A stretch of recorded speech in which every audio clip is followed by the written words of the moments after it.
to in Ukraine. What sort of message does this send to UK strategy, but also to our procurement? Happily, we were ahead of the game. It is part of the thing that we were part of the discussion we had as part of the IR. There are active processes in place both to test UAVs and indeed counter UAV technologies. We're very aware of it. Both this and also previous conflicts throw into sharp relief quite how effective these weapon systems can be. Mr. Speaker, I have David Brown Gears, Reliance Engineering, some very important manufacturers who supply the defence sector. What they would like to know, what is the future for their business? You know, with a government that is going to reduce the size of our armed forces to 72,000, and last week's mini-budget gave no extra funding to the defence. If Vladimir Putin is watching the parliamentary channel, what does he think he's thinking today? Well, I'm delighted to say, Mr. Speaker, that the last time I visited, I don't know whether Mr. Putin will be watching us today. I'd like to say some robust things if he is. But I'd like to give some reassurance to the honourable gentleman. The last time I visited David Brown, they were hard at work on components for the Type 26, a programme which, as the honourable gentleman knows, we are committed to, and where there's also many export orders. They are hard at work producing really valuable bits of kit for the UK, and I hope, in due course, our allies. Right, let's come to Shadow Minister Chris Evans. Thank you, Mr. Speaker. The UK shipbuilding accounts for 42,600 jobs. Yet the government continually fails to protect this vital industry and highly skilled jobs by refusing to build British by default. Can the Minister give me one good reason why we cannot guarantee all future naval ships procured by this government are built in Britain using British steel? Yes, I can give him many more than one good reason as to why we have the strategy that we do. But just to name one of them, look at Type 31, Mr. Speaker. A fantastic British export success. Poland, Indonesia, there will be others, I'm convinced, in due course. That was built with the support of an international consortium. We've got the very best in the world. It's now based firmly in the UK, with a lot of it a UK supply chain, and that is giving the very best opportunity for UK jobs and UK shipbuilders to thrive in an international and competitive way. Wendy Chamberlain. Question 3, Mr. Speaker. Thank you, Mr. Speaker. Well, of course, we have an absolutely zero-tolerance approach to violence against women across defence, and our actions across education, training and the service justice system reflect that. Women can and do have brilliant careers right across defence, and the role models of senior women leaders across all three services reflect that. Wendy Chamberlain. My constituent had been living in the Armed Forces base in my constituency with her partner and children for whom she was their primary carer.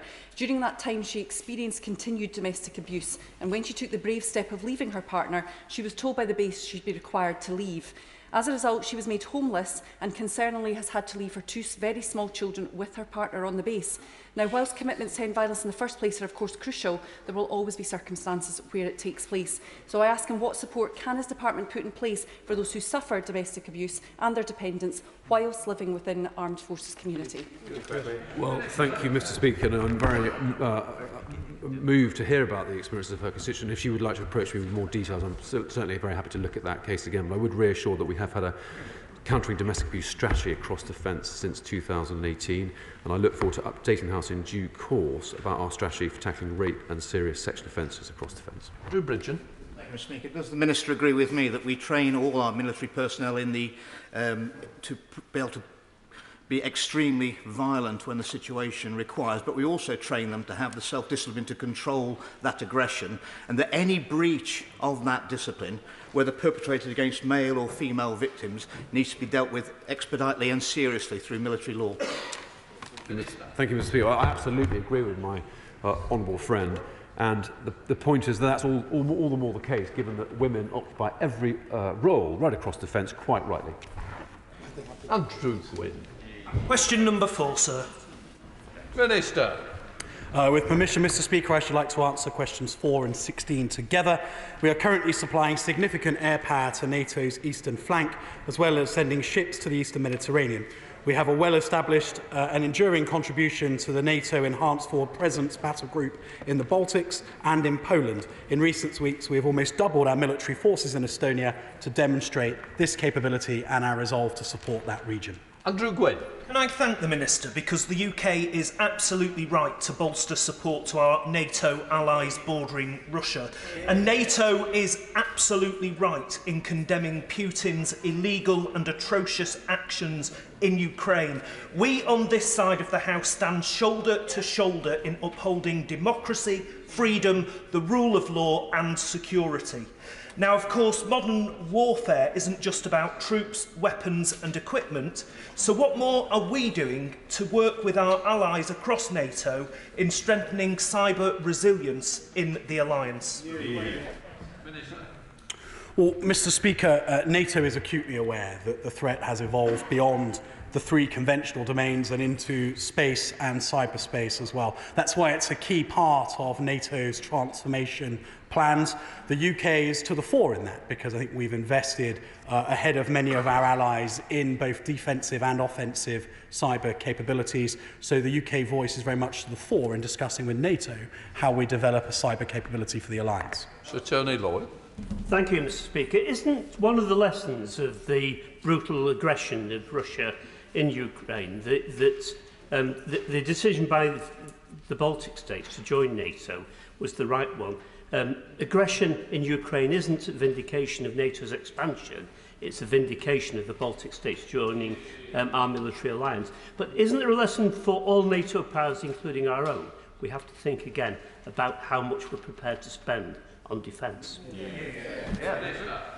So, Mr. Speaker, make absolutely no mistake, the membership of NATO by our great friends and allies in the Baltic is one of the great strengthening moments of the alliance generally, and nobody's prouder to fly the NATO flag than Latvia, Estonia and Lithuania, and we stand full square behind them and behind what it would mean if President Putin was to try to compromise the territorial integrity of those countries in any way.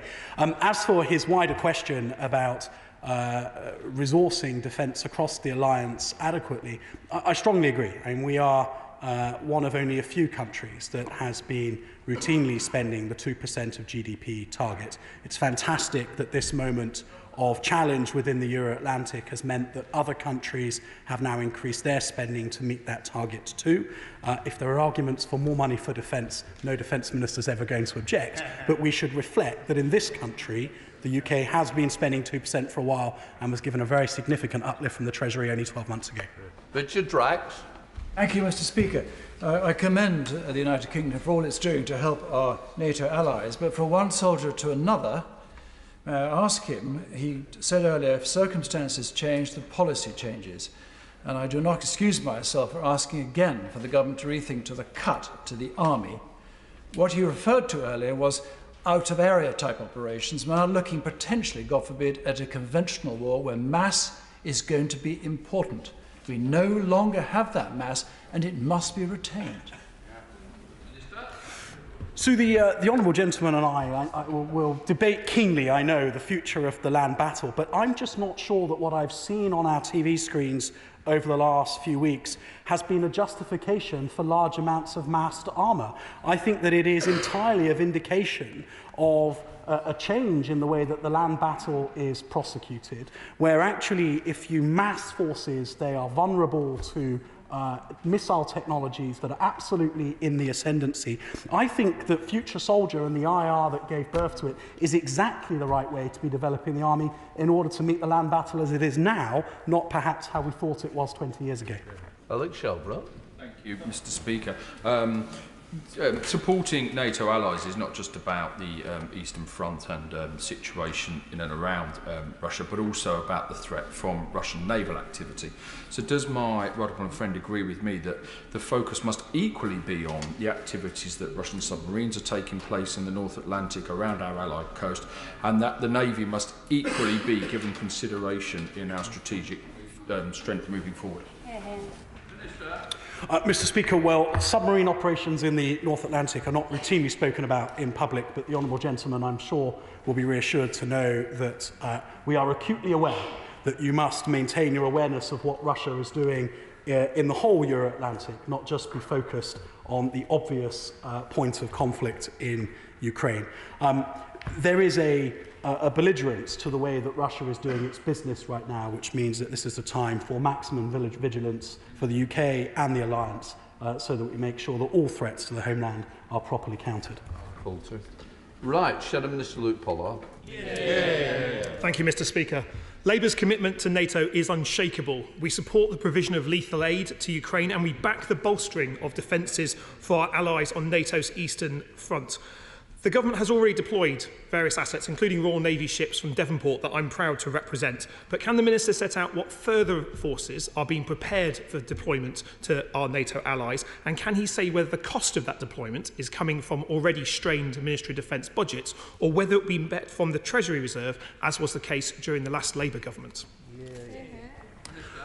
So, Mr. Speaker, there's a constant regeneration of forces as 2 battle groups are committed to Estonia. More battle groups need to embark on the training pipeline in order to make sure that we have contingent land forces at readiness. Similarly, ships have been deployed to the 2 NATO standing maritime groups and to exercise cold response. We continue to generate further ships to give more choice on further options thereafter, if requested by the Supreme Allied Commander Europe. And similarly with Typhoon and F-35, there's a large amount committed as part of the initial response force.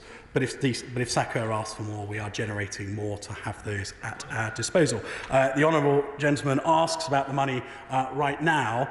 All of it seems to be being met by the Treasury, but long may that continue. Dr. Julian Lewis. Thank you, Mr. Speaker. Given that we should be helping the Ukrainian armed forces by all legitimate means short of war, will ministers press our NATO allies that the rather artificial distinction between defensive and offensive weaponry should be swept away when requests for equipment are received, because when you're fighting on your own territory, having been invaded, all your weaponry is defensive? Mr. Speaker, I think the Right Honourable Gentleman makes an excellent point. I think it suits our purpose to refer to the equipment that we are providing in the context of the defensive role it can play. But Defence Intelligence over the weekend reflected on the fact that the armoured column to the northwest of Kyiv has indeed been pushed back in recent days. That's been pushed back because small bands of determined people are manoeuvring with weapon systems that are lethal, and that is forcing the Russians to move back into a place where they feel they can defend themselves better. So these are defensive bits of equipment. That, I think, is the right message to send to the Kremlin. If, in the ingenuity of the Ukrainian armed forces, they do something more, then that's good on Ukraine. Now we come to SNP spokesperson Stuart M. McDonald. Mr. Speaker, can I, on behalf of these benches, welcome the letter from Speaker Stefanchuk to this House also. Mr. Speaker, the last time I exchanged with the Secretary of State, albeit he can't be with us this afternoon, it was in relation to the NATO strategic concept, and he said to me at that point, when I asked about the government's... I don't know. Can I just remind people, you have to stay for two full questions after the question you've asked. Too many members have asked a question already left, so can I just remind people, please wait 2 full questions, show the courtesy of the House. You've had the benefit of a question. Sorry to interrupt you, but I need to get it on record. Especially so when I'm on my feet, Mr. Speaker. But when I last spoke to the Secretary of State across the floor of the House, I asked about the upcoming NATO strategic concept, second in importance only to the Washington Treaty itself. Can I ask the Minister specifically about that? Is that still planned to be happening in June, or will the timetable for that move because of Russia's war on Ukraine? And in terms of what we can expect to see from that, will we have the government's Arctic strategy before then? And in terms of containing Russia, the Secretary of State said at our last exchange he planned to have a conversation with SACEUR about that very issue. Can the government tell us what its priorities will be for containment of Russia going forward? The Honourable Gentleman, I have to accept my apologies, but so important is the NATO strategic concept that I'm afraid it is very much something that the Secretary of State works on with the team immediately around him. He'll need to write to the Honourable Gentleman the detail that he asks for. Stuart Malcolm, right now. Well, I'm always happy to write, Mr. Speaker, but perhaps then I could, from that, take the Minister to an important issue. NATO's clearly focused on bolstering its own defences. It's focused on supporting Ukraine militarily. Several NATO and non-NATO member states are supported on doing the same, plus supporting Ukraine economically. But Ukraine will require Marshall Plan levels of rebuilding and international cooperation and support across NATO countries, across EU countries and countries further afield. Can he enlighten the House as to what discussions are taking place in NATO, specifically with the focus to helping that country rebuild? Because this war will come to an end eventually, and our friendship must continue the day after. So, Mr. Speaker, I think that the discussions in NATO very much focus on the Euro-Atlantic security implications of this conflict and what the situation may be after it is completed. I think that the wider sort of geopolitical discussion, the economic plan, amongst other things that the honourable gentleman rightly asks for, are things that may be being discussed within NATO, but I don't think they are the focus of NATO discussions. I think they're much more the focus of discussions within the G7, the EU, and within other ad hoc groupings that are coming together in order to worry about exactly what's next. Question number 7, please, sir. Mr. Speaker, in recent months, the Secretary of State has met with his NATO counterparts twice in Brussels and travelled to over a dozen European capitals. The UK is standing by its commitments to our NATO allies, acting to provide reassurance to allies and partners. The UK has doubled its NATO presence in Estonia, and the deployment of Royal Marines is now in Poland on a bilateral basis.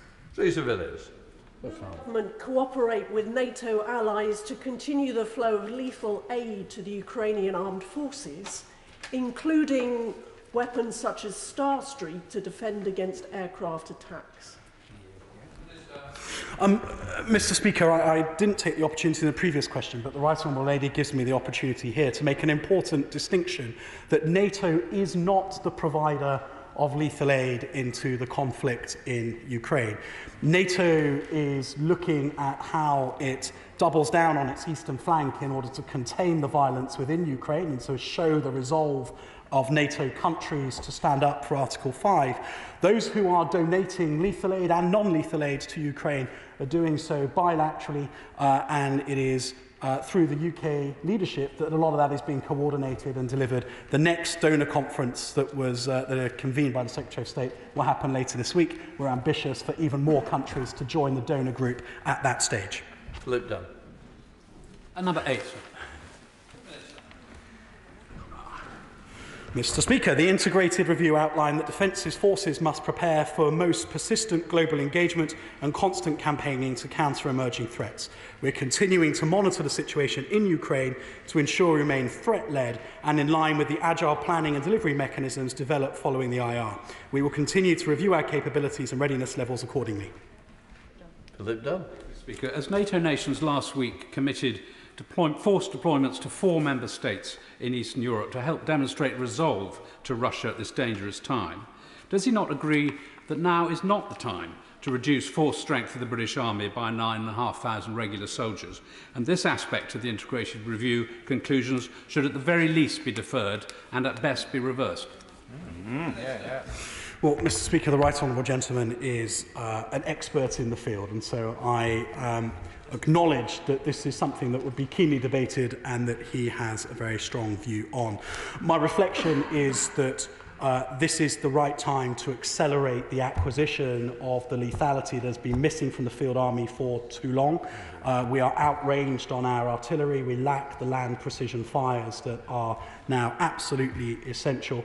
And if I was to have to choose, and I think the Ministry of Defence has had to choose, I would choose to have a land force that has been modernised and made relevant again to the modern battle, rather than necessarily stand behind larger numbers. Dave Caroline. Number 9, please, Mr. Speaker. Thank you, Mr. Speaker. I'm very pleased to have regular discussions with colleagues across government on our veterans strategy action plan, and this contains over 60 policy commitments amounting to £70 million of additional investment on priorities including employment, data, skills and healthcare. And we continue to work closely with government departments, research, academics and service charities at all levels to deliver its commitments. Caroline. Thank you very much, Mr. Speaker. Just under 10% of the working age population of my Gosport constituency are veterans, so we take a keen interest in the Veteran Strategy Action Plan, and it is excellent. However, 96% of veterans make a successful transition to a civilian career within 6 months of leaving. And it isn't until page 32 that the plan talks about promoting a positive image of our veterans. So can we change the headline here that service veterans are excellent people to employ? Mr. Speaker, well, she affords me a useful opportunity to make exactly that point, and I should firstly thank her for the magnificent work she does in support of her Armed Forces community and veterans in Gosport. And the reason, Mr. Speaker, there's such high demand for veterans in all sectors is that they make brilliant employees, and if you're in the Armed Forces, military service does indeed give you skills for life. Mr. Speaker, I'm sure that pursuing a Commonwealth veteran for 36 grand in NHS costs is not part of the MOD strategy. So does the Minister agree with me that it's wrong that someone who served our country, who's risked their life in Iraq and Afghanistan, is being treated in this way? And if the Minister does think it's wrong, will he work with me and others to put it right? Well, I do agree that it's wrong, and I look forward to updating him personally about that case in particular. Shadow Minister Stephanie Peake. Thank you, Mr. Speaker. The Veteran Strategy commits to ending veteran rough sleeping by the end of 2024. Can the Minister tell the House how many veterans are currently sleeping rough? And if he can't, how does he intend on meeting that target when he has no plan, no resources and no data? Well, Mr. Speaker, we do have a plan, and it's reflected in the fact that the covenant is now deliverable right across local authorities. It now has teeth through the statutory guidance that we have delivered and legislated for the first time ever. So I think actually at local authority level, which is where these services are delivered, we have brought real tangible change, of which we can be very proud. Number 10, Mr. Speaker. Mr. Speaker, Britain was the first European country to supply lethal aid to Ukraine. The UK has so far delivered over 4,000 NLAW anti-tank weapons, Javelin anti-tank systems, and committed to provide Starstreak missiles. We will continue to deliver more. We have also delivered non-lethal aid in the form of body armour, helmets, boots, ration packs, rangefinders and communications equipment. Fletcher. The recent announcement of 6,000 additional missiles going to Ukraine, and indeed I think we've led the way in terms of providing support to that country. But as the conflict evolves, there are many scenarios that may play out. And can I ask what steps the department is taking to try and plan for future support that the Ukrainians may need? So, Mr. Speaker, the Secretary of State and I both speak to our counterparts in the Ukrainian MOD numerous times each week. And it's apparent, as I'm sure we would be in these circumstances, that the thing that starts every conversation is around resourcing the fight tomorrow. The great advantage of the partnership and the trust that the UK and Ukrainian MODs have is that we're able to do some of the thinking about what they might need next week, the week after, and in 3 months' time. And we're working very hard to make sure we're queuing up industry to deliver those capabilities as quickly as we can. Patrick Grady. How much of the MOD's spending on that kind of relief in Ukraine will be counted as official development assistance? I need to write to the Honourable Gentleman, but I'm not sure very much of it at all. So, Steve Bryan. Number 11, please, sir.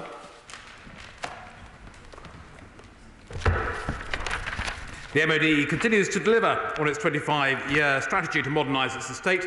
In the last year, the Defence Estate Optimisation Portfolio has completed construction at 3 defence sites, with another 6 in construction, and completed the sale of 7 surplus MOD sites, generating £141 million in receipts to reinvest in modern and sustainable facilities for our armed forces.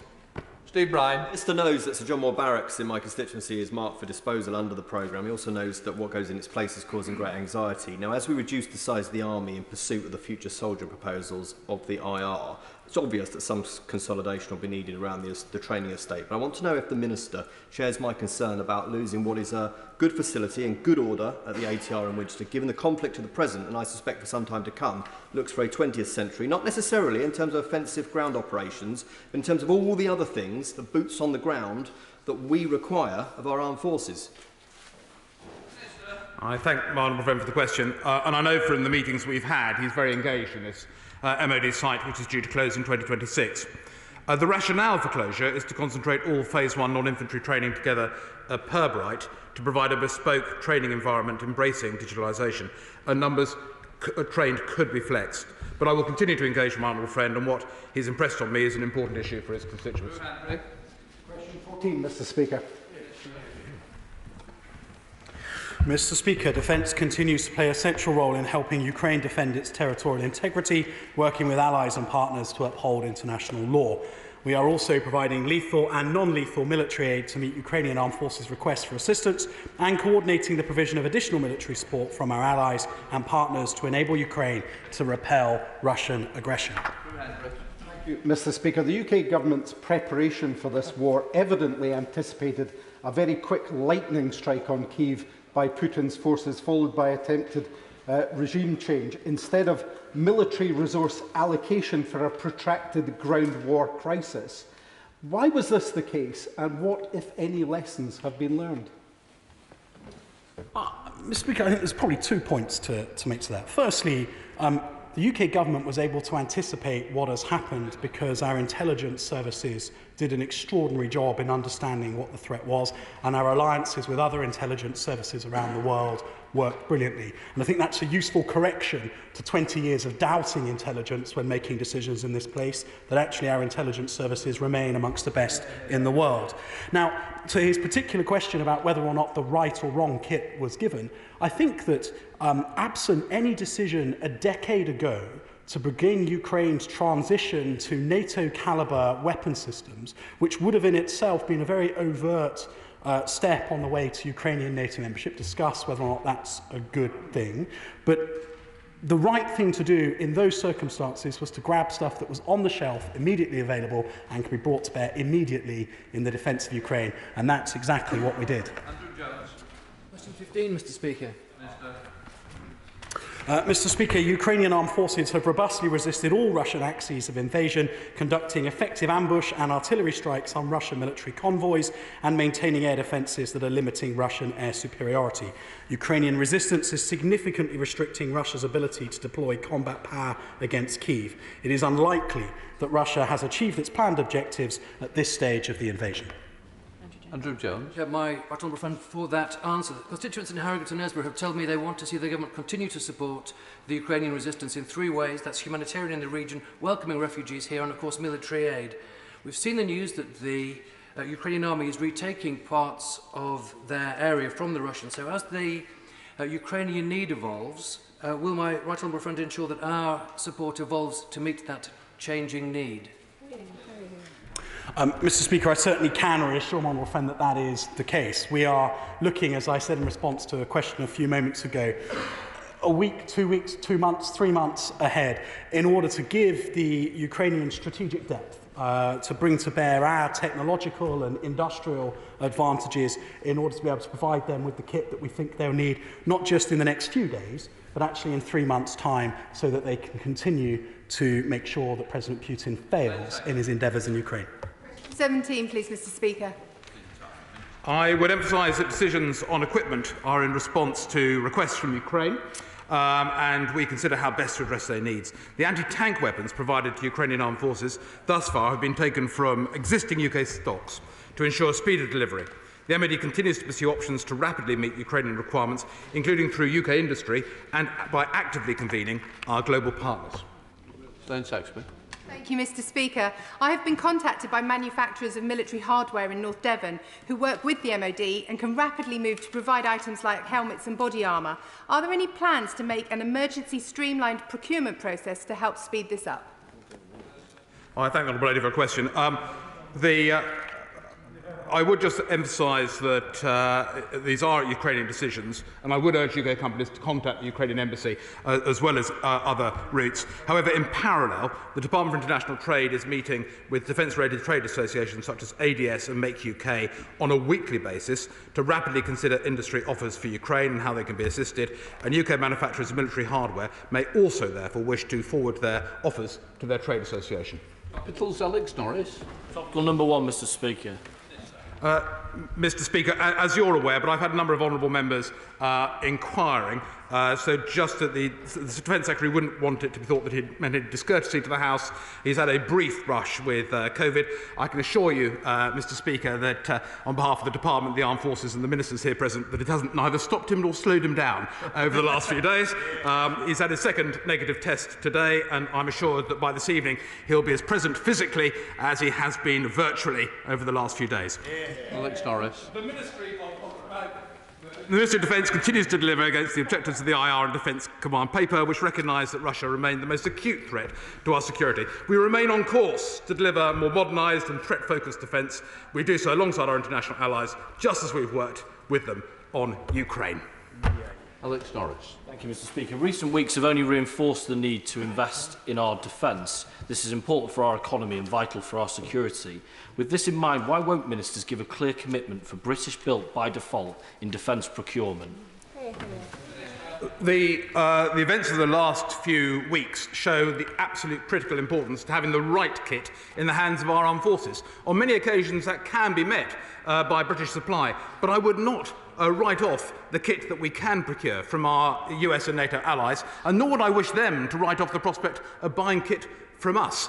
We are part of an alliance, and I'm absolutely convinced our approach of supporting British industry, supporting British investment, supporting through DCIS their capabilities, but also keeping a weather eye on what else is available to ensure our armed forces are well armed is the right approach. By the Secretary of State for Defence to send lethal defensive military aid to Ukraine before Russia's invasion was inspired and probably one of the very best decisions he's ever taken. What is the initial assessment by the Minister for the Armed Forces of the operational effectiveness in theatre of the next generation light anti-tank weapons that we've sent to Ukraine? Mr. Speaker, one pauses because every time one of those weapon systems is effective, it kills the entire crew of an armoured vehicle. But the honourable gentleman will take no pleasure, but will be interested to note that they have been prolific in their success, and the Ukrainian armed forces value them enormously. They are accurate, they are reliable, they're deadly. Secretary of State John Pearler. Thank you, Mr. Speaker. The UK's anti-tank and anti-air weapons are proving vital to the Ukrainians in fighting the Russian invasion, and at NATO last week the Prime Minister pledged that we would supply a further 6,000 missiles. Both NLAW and Starstreak are made in Britain by British workers, and as the Minister said in response to the member for North Devon on question 17, but has production yet started to replace British stockpiles of these missiles? We are working closely with industry. There are some lines that have continued, but I'd rather not get into operational details of as and when stockpiles will be replenished. But suffice it to say, we are in active conversations with industry, as the right honourable gentleman would expect.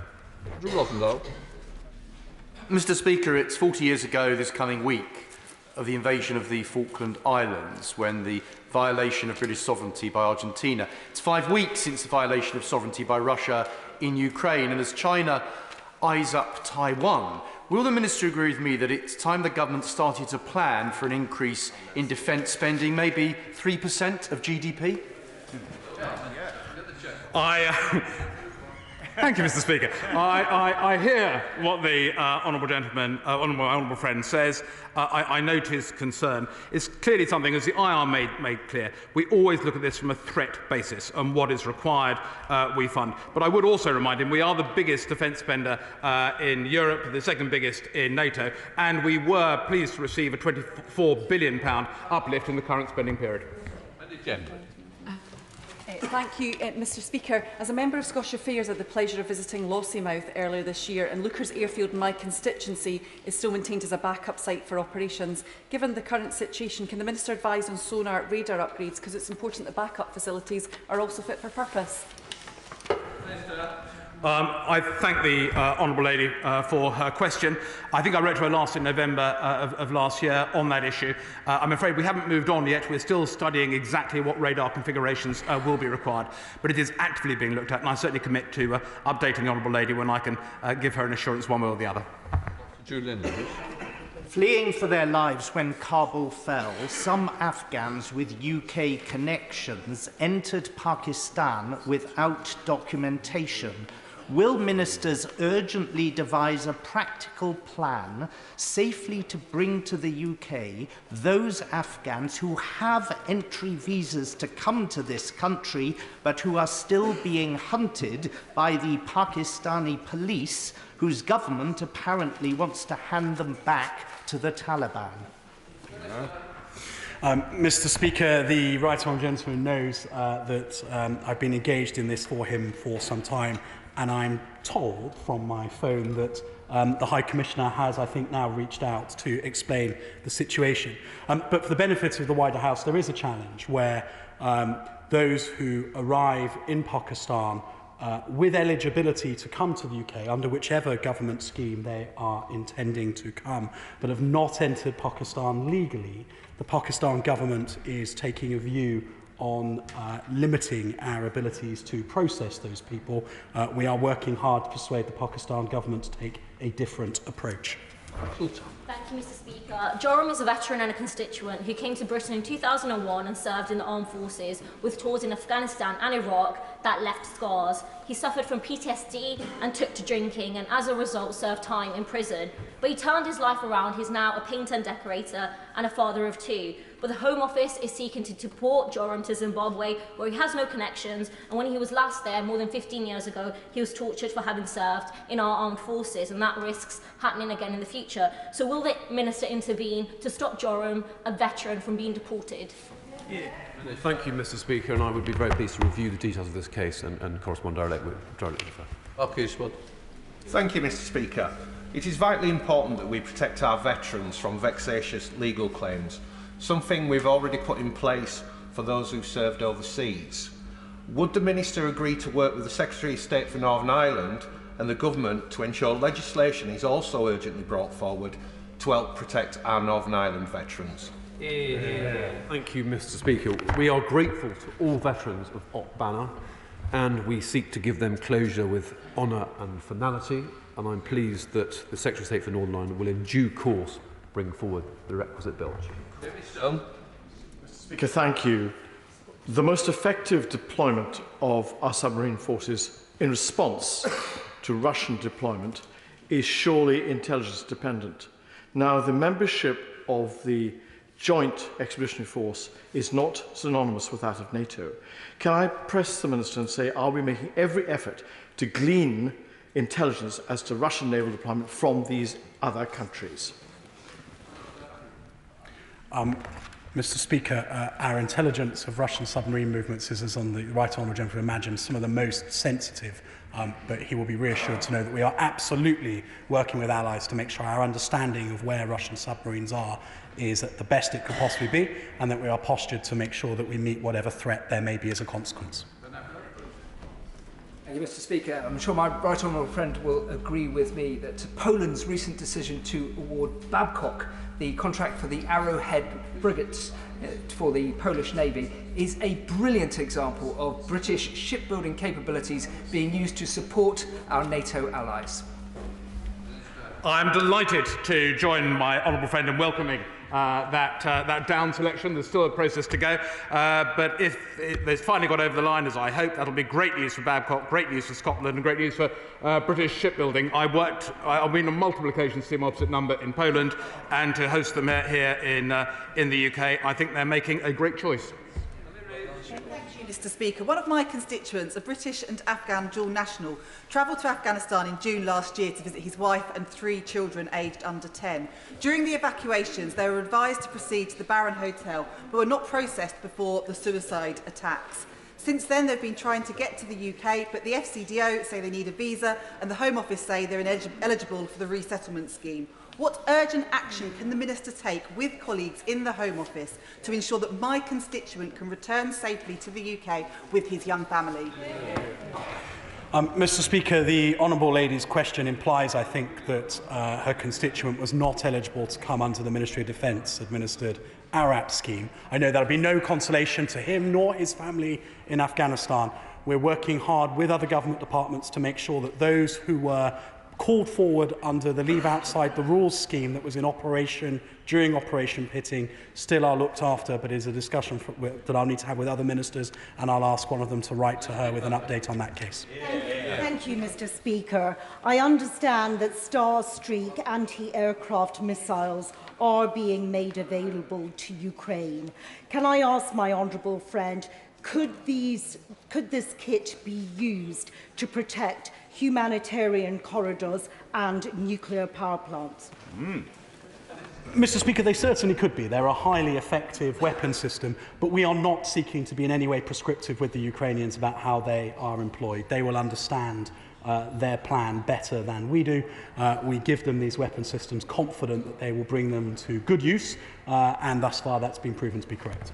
Mr. Matheson. Mr. Speaker, does the Minister share my concern that the agility and mobility hoped for in the Future Soldier programme will be thwarted if those soldiers are stuck in traffic on the M6 near Wheaton Barracks? Wouldn't it be much better to keep the Dale Barracks in Chester open and have a wider operational footprint for our future soldiers?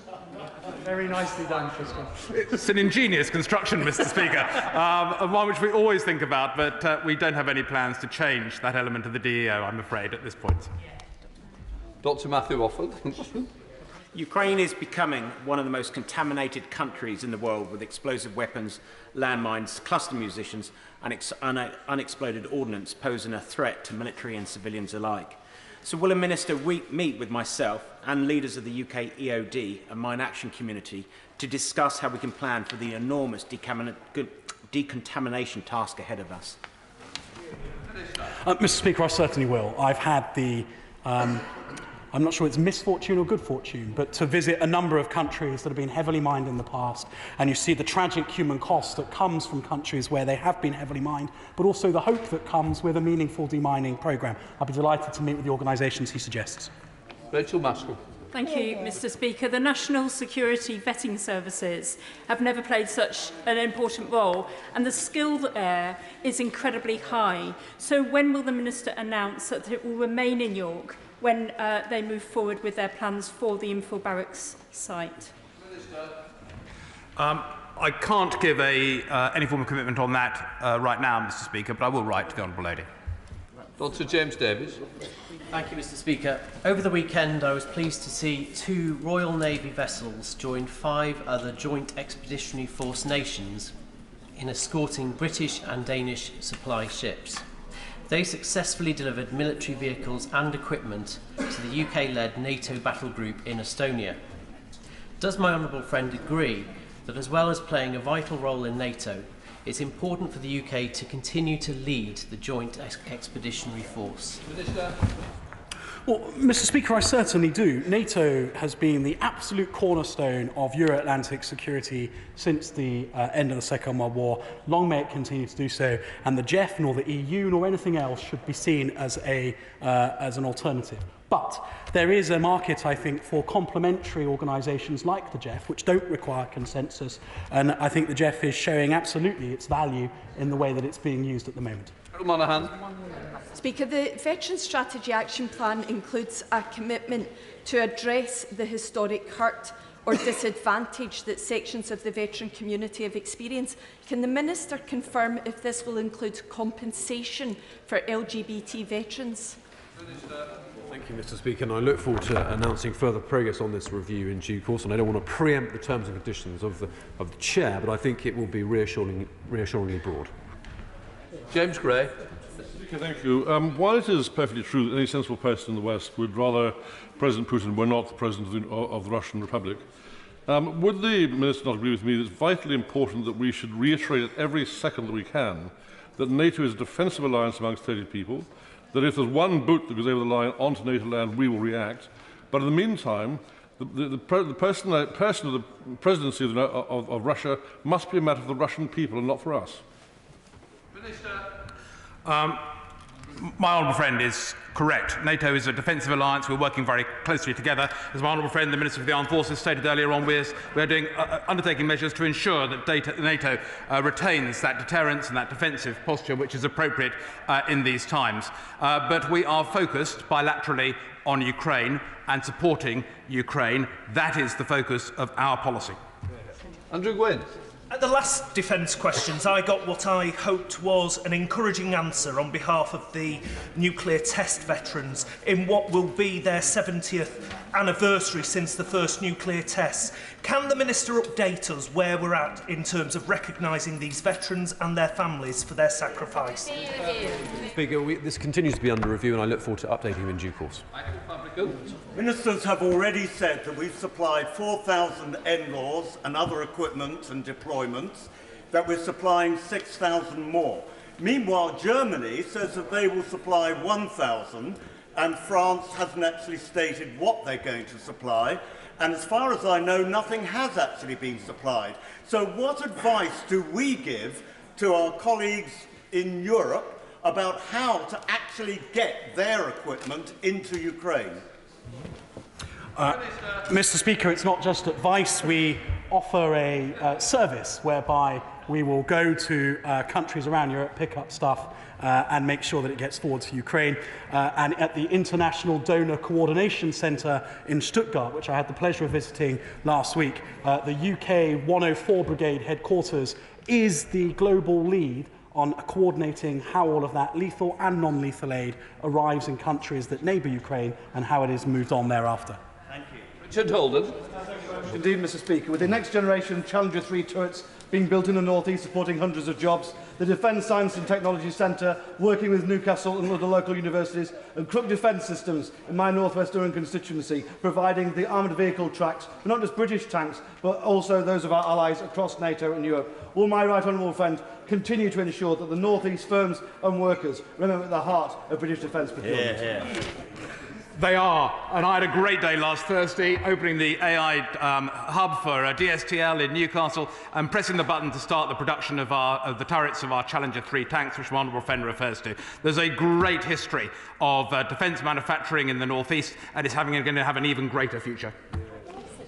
Right, that's the end of defence questions. We now come to the urgent question. Can I call the Shadow Secretary of State, Louise Haigh? Thank you very much, Mr. Speaker. To ask the Secretary of State for Transport if he will make a statement on the conduct of P&O Ferries, Chief Executive and Board, and the action they will take to safeguard jobs. Minister. Thank you, Mr. Speaker. I know the whole House has been left appalled and angered by the behaviour exhibited by P&O Ferries towards their workers over the last week. As a government, we will not stand by and allow hard-working, dedicated British staff to be treated in such a manner. This morning, my right honourable friend, the Transport Secretary, wrote to the Chief Executive of P&O asking him to pause and reconsider and offer his workers their jobs back on their previous terms, conditions and wages, should they want them. This is because we will return to this House to announce a package of measures that will ensure that the outcomes P&O Ferries are seeking to achieve through this disastrous move to pay less than the minimum wage cannot be seen through. As a result, they will have no reason left not to reconsider this move. As I said to the Select Committee last week, Mr. Speaker, as soon as this package of measures has been finalised, we intend to return to this House so that members can rightly scrutinise them.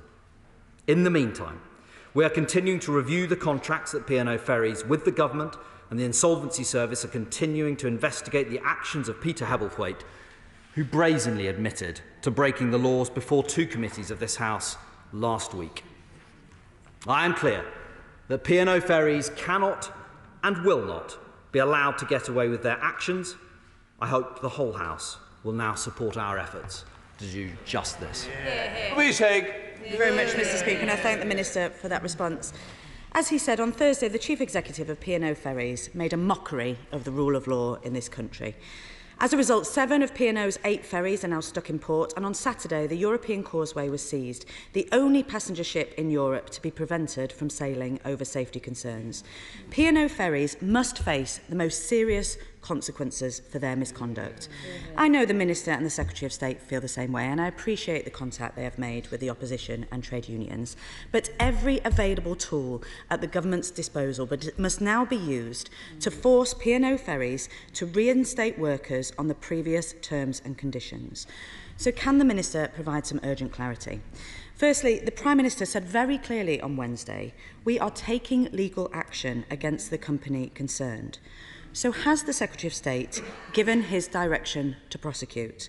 If not, why not? Second, given the Chief Executive has shown no respect for the law, will he seek his removal under the Directors' Disqualification Act and all those who unauthorised this unlawful action? Third, the Transport Secretary has said he will review contracts, but livelihoods are on the line now. So will he suspend all contracts and licences of P&O and DP World today? And why is DP World still listed as a member of the Government's Trade Advisory Group? Finally, Mr Speaker, time is running out. The deadline set by P&O for this Thursday for workers to agree severance amounts to extortion and has no legal basis. What powers does the government therefore have to extend that unlawful deadline? These workers, as he said, must be reinstated on the same terms as before. Many are paid above the minimum wage. So will the Minister commit to working with the unions and all ferry companies to agree a binding framework that would prevent a race to the bottom to the lowest international standards? I know the House agrees we must send a clear message that rogue employers cannot get away with trampling over the laws of this country. It's time to throw the book at P&O and save this loyal workforce. Mr Speaker, thank you.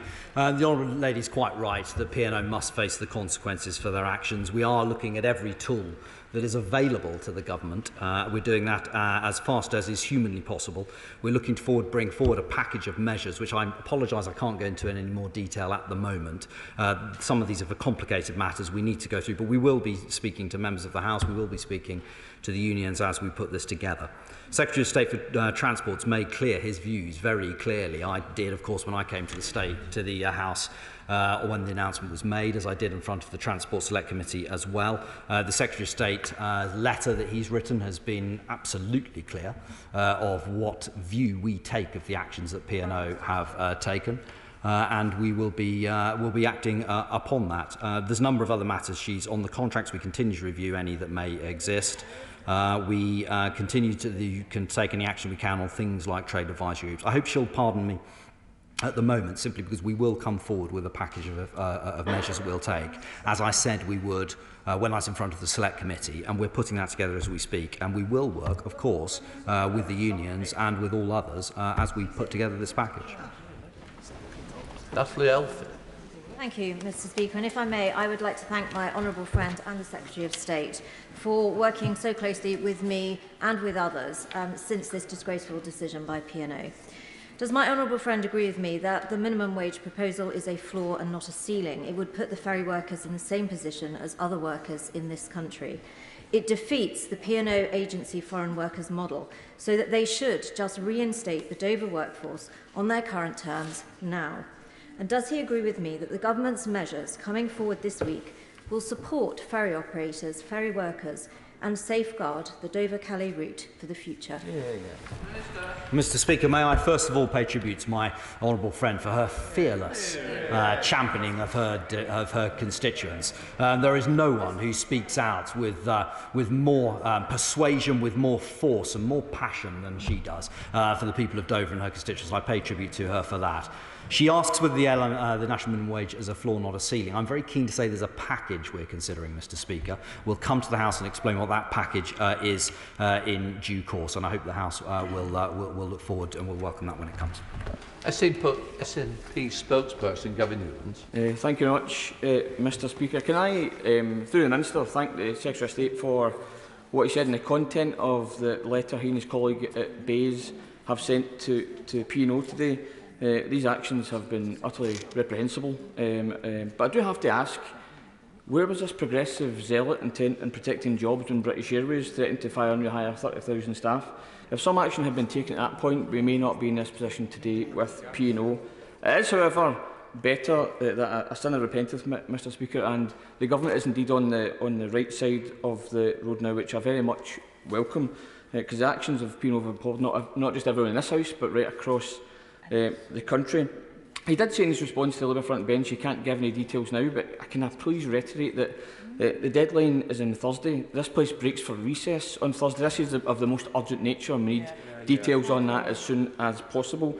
And the chairs, just my final question, Mr Speaker, the chairs of the Transport and Base Select committees have written to the Secretary of State today with a number of points, but stating the government should prosecute P&O ferries and remove its licence to operate in the UK. What consideration is he giving to this action, ensuring P&O cannot operate where it does not abide by the law? Thank you, Mr Speaker. So I thank the right honourable gentleman for this question. I mean, he's quite right. In reality, this is something that unites the House. You know, whatever party, wherever we come from, whatever our politics, we're all disgusted by the way that P&O have behaved. And he's quite right. I'm very aware that the deadline is pressing. That's why the government's working so hard on this. As soon as we are able to do so, we aim to come back before the House and to update the House on the package of measures we're looking to take. That'll include all of the measures. Sorry, Honourable Gentleman reminds me. He's reminded me as I'm on my feet. There's a couple of questions I haven't answered, which I'll consider the point that he's raised around licences in particular. That's what, we can consider that as we're going along. I know there are some letters that are being written. I haven't yet seen those, but I'll be very keen to see the suggestions that are made in those as well. As I said when I was in front of the Transport Select Committee last week, very keen to work with the Select Committee and the unions with any constructive suggestions they've made. There have, Mr Speaker, hope you'll pardon me just taking a second more to say this, some very constructive suggestions from all sides of the House. Virginia Crosby. Thank you, Mr Speaker. Stena is one of the largest employers in my constituency of Unismore, and Holyhead is the second busiest ro-ro port in the UK. The news last week regarding P&O was felt with palpable anger and shock. I've spoken with Stena seafarers like David Watkin and Mark Harrison on the Stena Adventurer, who are quite rightly concerned about their jobs. Will the Minister confirm to my constituents that he and the Secretary of State are doing everything they can to ensure that this despicable, callous behaviour never occurs again? Well, Mr Speaker, the Honourable Lady also speaks with enormous power and passion for her constituents in Unismore. Can I pay tribute to her for that? The distress that has been felt by seafarers of all companies is absolutely palpable over the course of the last week. We clearly, of course, those at P&O are in our hearts and minds, but equally those who are worried about their livelihood from other operators. Precisely the point why we're taking the time that we are is because we want to be able to provide the reassurance to others, no matter where they work or who they're employed by, that their livelihoods will be secure. Peter Dove. Thank you, Mr Speaker. I appreciate the Minister's comment in relation to DP World and P&O Ferries being on the advisory group, and he look at that as part of a package. Can he just tell us today, is part of that package going to take DP World off the government's advisory body? That would send a fantastic message right now to that company that their behaviour is unacceptable. Send that out. Will the Minister send that message out now? Not let's wait for the package. Mr Speaker, I do apologise to the honourable gentleman. I know that he would like me to say a number of things that can send that message now. The message will be sent. I hope he'll forgive me. I want there to be a package which we announce to the House so the House can scrutinise it, rather than announcing things piecemeal. So we will come to the House and we will explain what all those are. Thank you, Mr Speaker. I'd like to thank my right honourable friend for the strength of the government's response to the moral bankruptcy of P&O ferries, as demonstrated at the Select Committee last week. I welcome the government's commitments to protect seafarers in the future. Does my right honourable friend agree with me that every step needs to be taken to ensure that seafarers are properly protected into the future? Well, Mr Speaker, moral bankruptcy is precisely the point. I think my honourable friend precisely puts his finger on it. We are taking every step. We will come forward with a package. We want to make sure that we get this right, and we are keen to make sure that people are protected. Thank you, Mr Speaker. We know that the unions met with P&O Ferries on Friday, and unsurprisingly perhaps, the company were treating those unions with utter and complete contempt. Now, I think the reason is this. The penny for P&O Ferries hasn't yet dropped.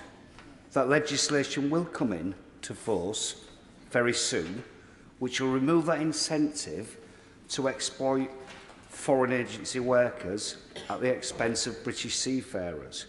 So would the Minister pick up the phone to P&O Ferries today and ask the Chief Exec directly to extend the clock for accepting these, what are essentially illegal offers. It's not redundancy, it's illegal. Yeah, can I first just start by thanking the Honourable Gentleman for his input? He's been extremely constructive and very grateful for the input he's put into this issue, which I'm taking very seriously, considering all of it. I hope you won't mind if I say that at the outset. Secretary of State's already done more than that. In fact, Secretary of State has written in no uncertain terms in public asking them to do precisely that. I'm not surprised that P&O have treated the unions, as he says, with contempt, because that's the way we've seen them behave across the whole of this matter. It is deeply regrettable, and I'd urge them to treat the unions and their workers with respect. Steve McLaughlin. Mr. Speaker, I come from a family of seafarers, and the behaviour of P&O has been arrogant, disgusting, unacceptable. I'm grateful to the Minister for the strong action himself and the Transport Secretary have taken. Will they send a strong message to the Chief Executive of P&O and say from the dispatch box he should resign for his behaviour? Yes. Absolutely. The Secretary of State's been absolutely clear about that. He said so in terms. His position is untenable, and I agree. John MacDonald. Can I just raise again the fact that the shipping companies have received over £2 billion worth of tonnage tax concessions? P&O have been a major gainer from that tonnage tax.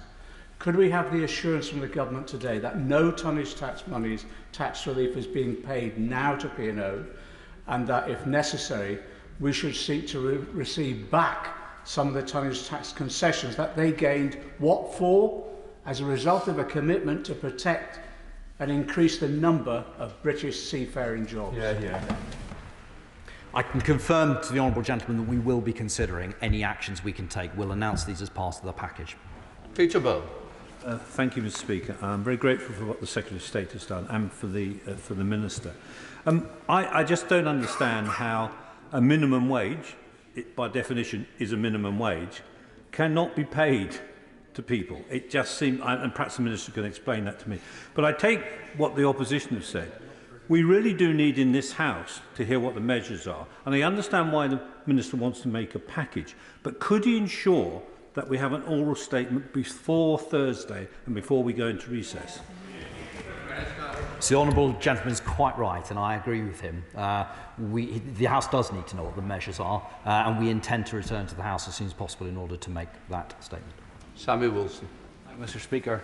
Can I also welcome the messages on safety, on consultation and on wages that the government is sending out?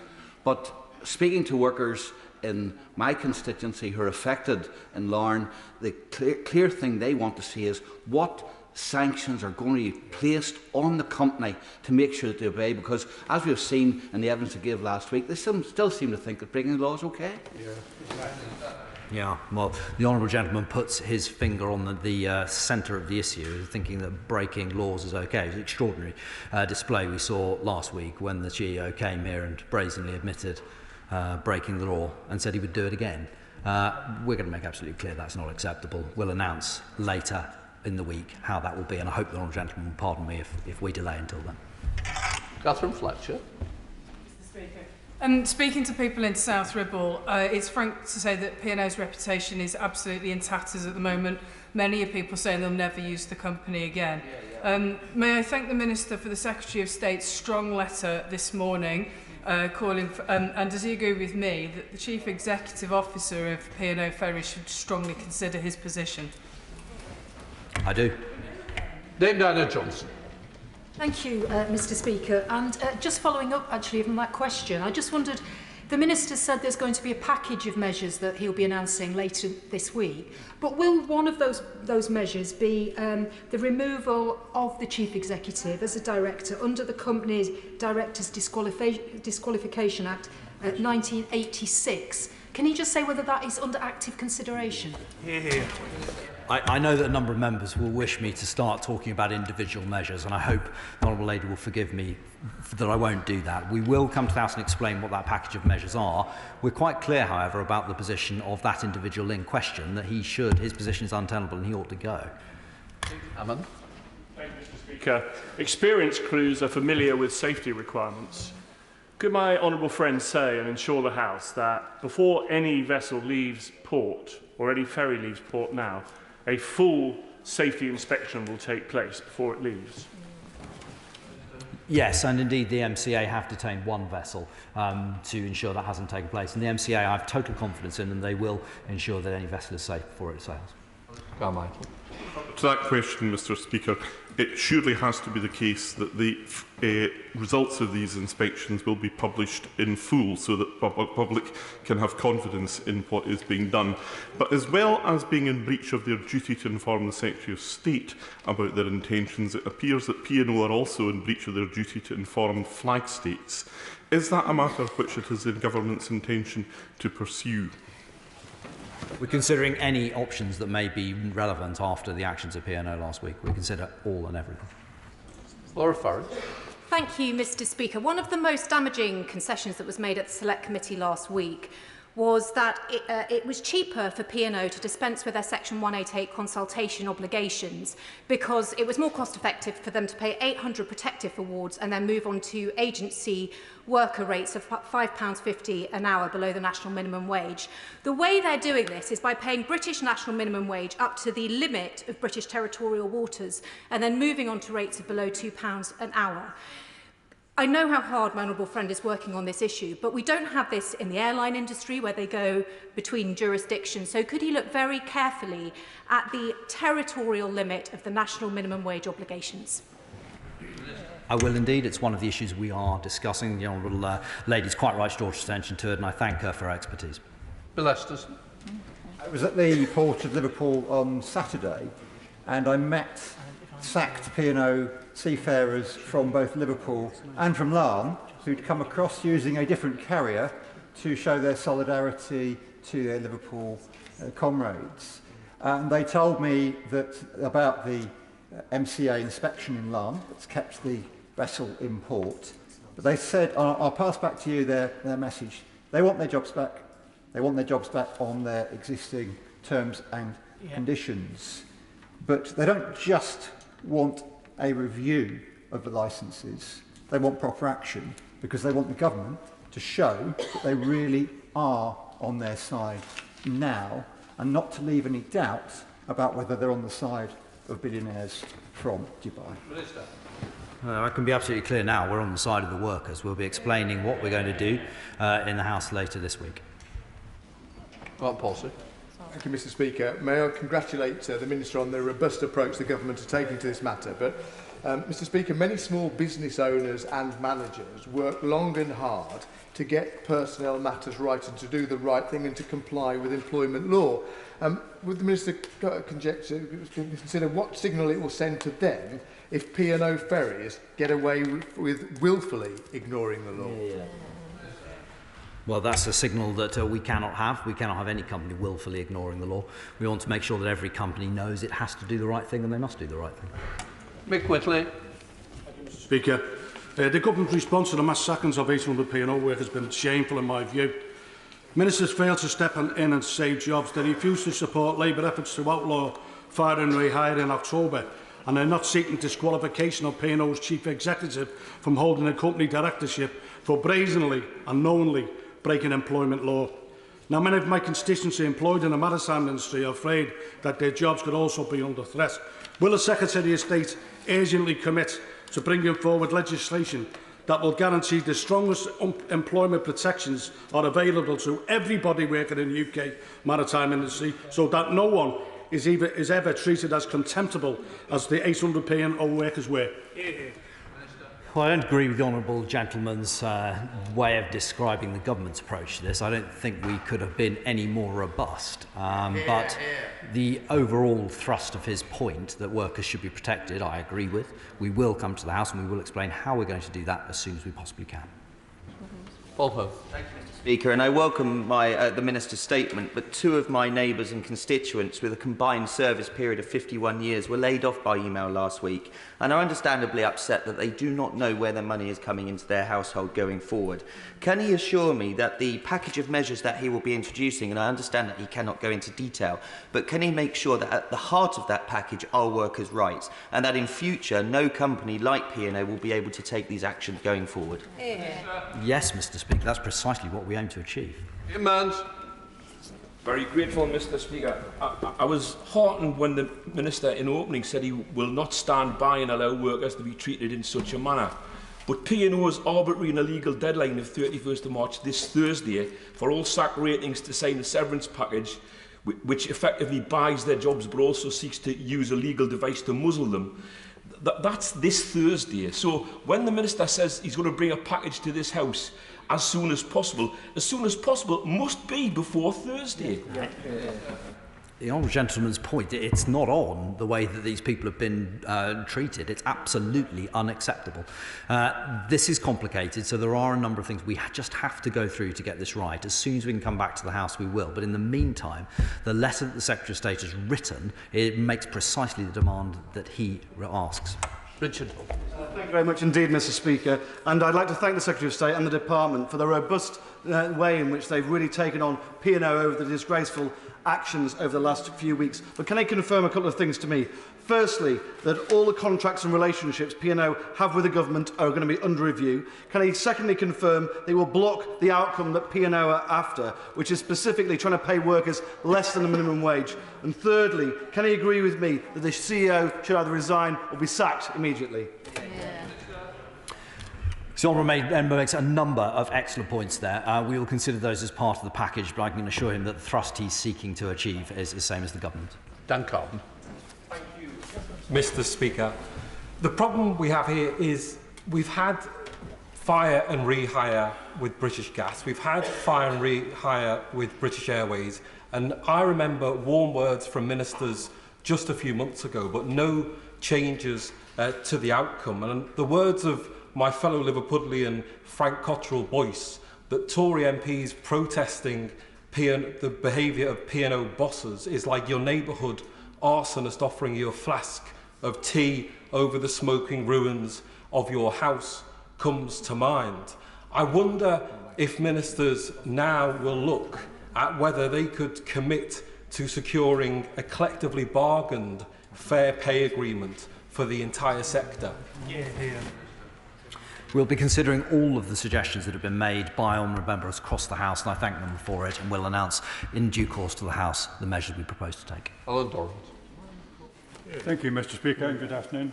Mr. Speaker, what discussions has the Minister had with the Scottish and other devolved governments to discuss the impact of the P&O's actions? And what efforts has he made with Cabinet colleagues to end the utterly despicable practice of fire and rehire?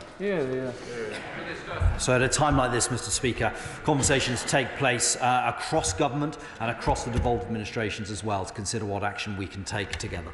Thank you, Mr. Speaker, and I thank the Minister for his statement today.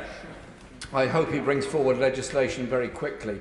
In that legislation, will he also take on board the scandal of the way in which seafarers are treated in international waters generally? Low wages, poor conditions, terrible working arrangements that they suffer, which has been exposed by this scandal of P&O. We need to address this issue of fairness and justice for all seafarers, and as a major seafaring nation, we can take the lead on that. Well, Mr. Speaker, the country absolutely is a major seafaring nation and has taken the lead already. For example, during the pandemic, where we were the first country to declare the seafarers as key workers, where we took the issue of their rights to the International Maritime Organization. So I am very keen that we continue to take the lead in that, and he puts his finger on a number of really pertinent issues. Hello, Reeves. Thank you, Mr. Speaker. Before entering Parliament, I was an employment rights lawyer for more than a decade, and in all that time I don't think I've ever seen such a blatant disregard of the law and contempt for workers' rights. This government says it's wrong, but the reality is it's been allowed to happen under their watch. They've failed to ban fire and rehire, failed to extend national minimum wage to seafarers. If it wasn't from the legal challenge from Unison, we'd still have fees for the Employment Tribunal. No wonder employers think they can get away with it. When is this government finally going to stand up for workers' rights? Yeah, unfortunately, Mr. Speaker, the Honourable Lady is just wrong in a number of points she makes. I mean, for example, in 2020, the national minimum wage was extended to the vast majority of seafarers working on the UK continental shelf. She's just wrong about that. It's the regulation from 2020. There is an issue here that we are seeking to address, and we are addressing it. Where gone? After admitting to the Select Committee that he had broken the law and would do so again, the nation has concluded that Peter Hebblethwaite is not a fit and proper person to be a director, not just of P&O, but of any company. When will the government also reach that conclusion and disqualify him? And when will they seek to ensure that workers onshore are not treated with the same contempt that these seafaring workers have been treated with, and make sure that people cannot be fired in this way, whether they're working for Weetabix, Tesco's, Sainsbury's, British Airways, British Gas, or any of the other companies that have been doing this over the past 2 years. So the government has reached the same conclusion as the Honourable Gentleman with regards to Mr Hebblethwaite, which is why the Secretary of State's written to him in the terms that he has today. It's a matter for a court to disqualify a person, not for the government, which would be an unusual position for any government, I think, to take, as I know he'll understand. We're looking to see what else we can do to protect workers in this sphere, as I've explained. I look forward to updating the House before the end of the week. Vital Fabricant. Can I thank my honourable friend for taking such a robust stance on this issue? But could I invite him, because there is some concern that he makes it absolutely clear that the despicable action of P&O ferries is not connected in any way with P&O Cruises, which is a completely separate company owned by a separate organisation, because they are concerned that they may lose bookings as a consequence. My right honourable friend is absolutely right. There is no connection between P&O ferries and P&O cruises whatsoever. They are wholly separate organisations, separately managed. No blame whatsoever for the actions of P&O ferries attaches or should be seen to attach to P&O cruises. Clive Afford. Thank you, Mr. Speaker. The Chief Executive of P&O came into this place where the laws of the land are made and told us that he broke those laws, and it did so in a premeditated way. Then compounds the situation by going on to then to show scant regard for safety measures on his ships, resulting in them being impounded. So, knowing all that, doesn't the Minister think that the Chief Executive deserves to be summarily dismissed? And shouldn't he be making sure that that's done immediately, regardless of any package that he's going to bring forward? I share the Honourable Gentleman's state of shock at the statement that was made by Mr Hebblethwaite in front of the Select Committee last week. I share that entirely. The Secretary of State and I also share the view that his position is untenable, and said that to him that he ought to go, and I'd urge him to take that very seriously on board. Christian Muffles. Thank you, Mr. Speaker. My honourable friend from Hull East is absolutely right. These aren't redundancies because the positions aren't redundant. They still need crew to man those ships. But the fact remains that it is still cheaper and quicker and easier to sack British workers as opposed to workers anywhere else in Europe. So when he brings forward this package, will he also have a discussion with the rest of the government to say that the time has come for proper employment rights in the UK? So I take on board entirely the point the Honourable Gentleman makes. The most important thing that we have to do now is to make sure that these workers are seeing their rights protected and others in a similar position as to them. And any lessons that we have to draw in the wider sphere, government will be taking note at all times, but it will clearly be precipitate for me to make any commitment as what that might be at this time. John Cryer. Mr. Speaker, the Minister's been given example after example after example of fire and rehire this afternoon. Every member of this House, unless they've been living on another planet, is acutely aware of all those examples in the last 2 or 3 years. At what point is the government actually going to say, this is wrong, it should be illegal?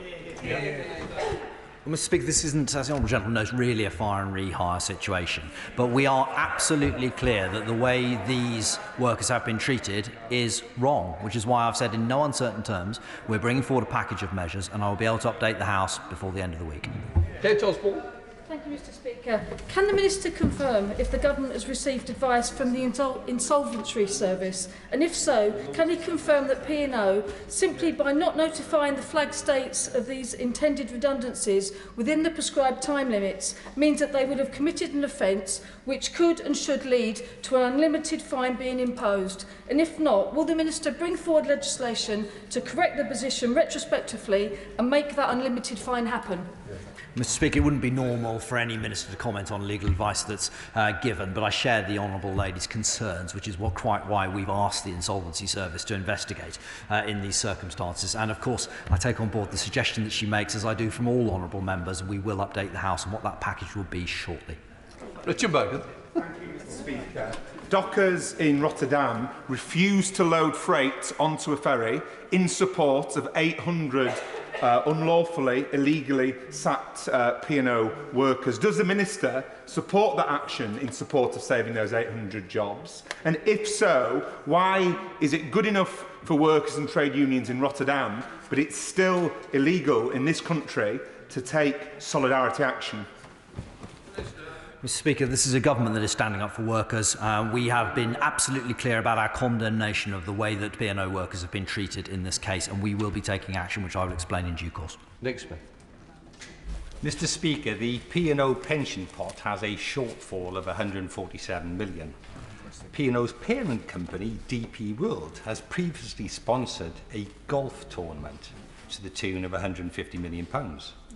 So does the Minister agree with me that P&O's parent company should step in and pay up so that workers' pensions are secure for the future? Will he add this to his package that needs sorting out, please? I entirely understand the honourable gentleman's concern. I think that DP World and P&O should get together, talk to their workers and look after them, which they haven't done so far. Sir Tony Boyd. The Minister's response then is an interesting one. DP World are, of course, the parent company and have corporate responsibility for the actions of P&O ferries. Has anybody picked up the phone to the government of the UAE, who have responsibility for DP World, and said that this is simply not good enough and not good for their reputation? We've been absolutely clear when we've written to P&O that the decisions that they've taken are absolutely catastrophic for their reputation. And we say the same things to DP World. The Minister's absolutely right. This isn't fire and rehire because the P&O workers haven't even been given the indignity of being offered back their contracts on lesser terms and conditions.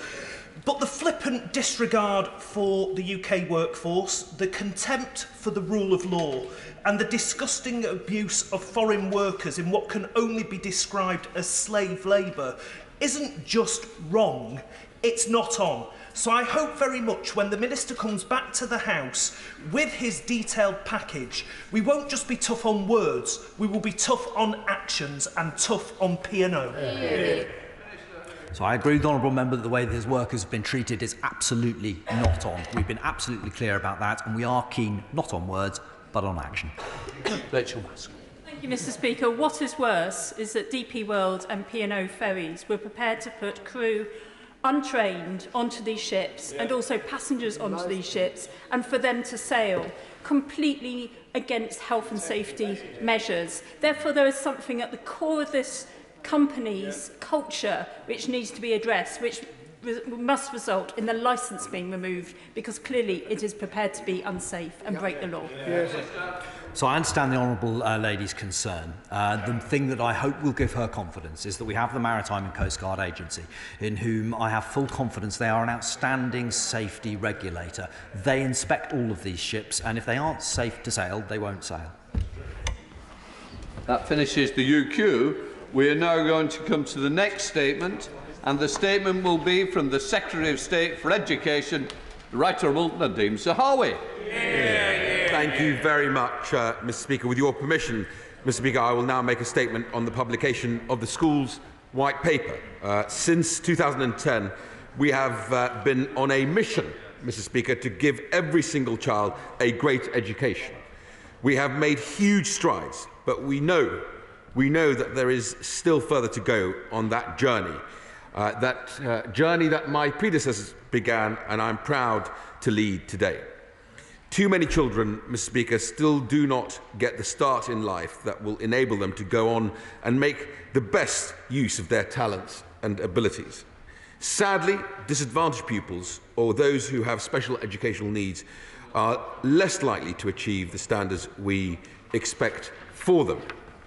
Since 2010, we have been rolling out many changes to our education system, changes that have driven up standards and have lifted us up the league tables internationally and have given us measurable evidence of what works. We will now put that evidence to use and scale up what we know will create a high-quality system for children, parents and teachers. We have an ambition that by 2030, we will expect 90% of primary school children to achieve the agreed standard in reading, writing and maths.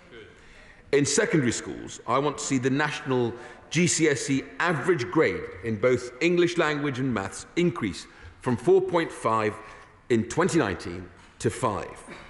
By boosting the average grade, it shows a real determination to see all children, whatever their level of attainment, do better. A child who goes from a grade 2 to a grade 3, or a child that goes from grade 8 to grade 9, contributes to this ambition as much as a child on the borderline who may go up from grade 4 to 5. So every parent can rest assured that their child is going to get the attention they deserve, however well they are doing. It goes without saying that every child needs an excellent teacher, Mr. Speaker. This white paper continues our reforms to training and professional development to give every child a world-class teacher. The quality of teaching is the single most important factor within a school for improving outcomes for children, especially those from disadvantaged backgrounds. Our vision is an excellent teacher for every child in our country. But if we are to do this, Mr. Speaker, we need to make teaching even more of an attractive profession.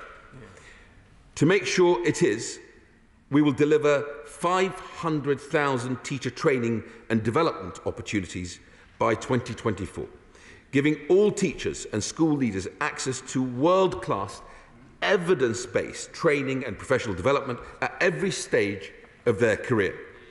We will also make a £180 million investment in the early years workforce. Teachers' starting salaries are set to rise to £30,000, as we promised in our manifesto, and there will be extra incentives to work in schools with the most need. World-class education also needs environments in which great teaching can have maximum impact, Mr. Speaker. Therefore, we will improve standards across curriculum, behaviour and attendance, making sure that all children are in school and ready to learn in calm and safe, supportive classes is my priority. All children will be taught a broad, ambitious, knowledge-rich curriculum and have access to high-quality experiences. We will set up a new national curriculum body to support teachers, founded on the success of the Oak National Academy. This body will work with groups across the sector to identify best practice, deepen expertise in curriculum design, and develop a set of optional resources for teachers that can be used either online or in the classroom. These resources will be available across the United Kingdom, levelling up education across our great country. We will continue to support leaders and teachers to create a classroom where all children can learn in a way that recognises individual needs and abilities. In addition, we are going to boost our ability to gather and share data on behaviour and attendance. We will move forward with a national behaviour survey to form an accurate picture of what really goes on in school and classrooms, and of course, to modernise our systems to monitor attendance. We will introduce a minimum expectation for the length of the school week to the national average of 32.5 hours for all mainstream state-funded schools from September 2023 at the latest. Thousands of schools already deliver this, Mr. Speaker, but there are a number that don't, and that needs to change. Too many children, Mr. Speaker, especially those who are most vulnerable, routinely fall behind and never catch up with their peers.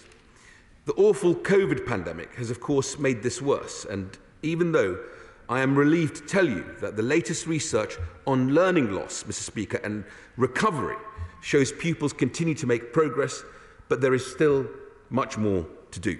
That is why today's white paper sets out our ambitions, a really ambitious plan for scaling up that recovery, building on nearly £5 billion recovery funding already announced. I know that my children, Mr. Speaker, are the most important thing in the world to me, and I'm not alone in saying this. All parents want their children to be happy and to grow up to a future that is full of promise. So I'm today making a pledge to parents. It is a pledge from me and from this government via schools to all families. The parent pledge is that any child that falls behind in English or maths will receive timely support to enable them to reach their potential. A child's school will let parents know how their child is doing and how the school is supporting them to catch up.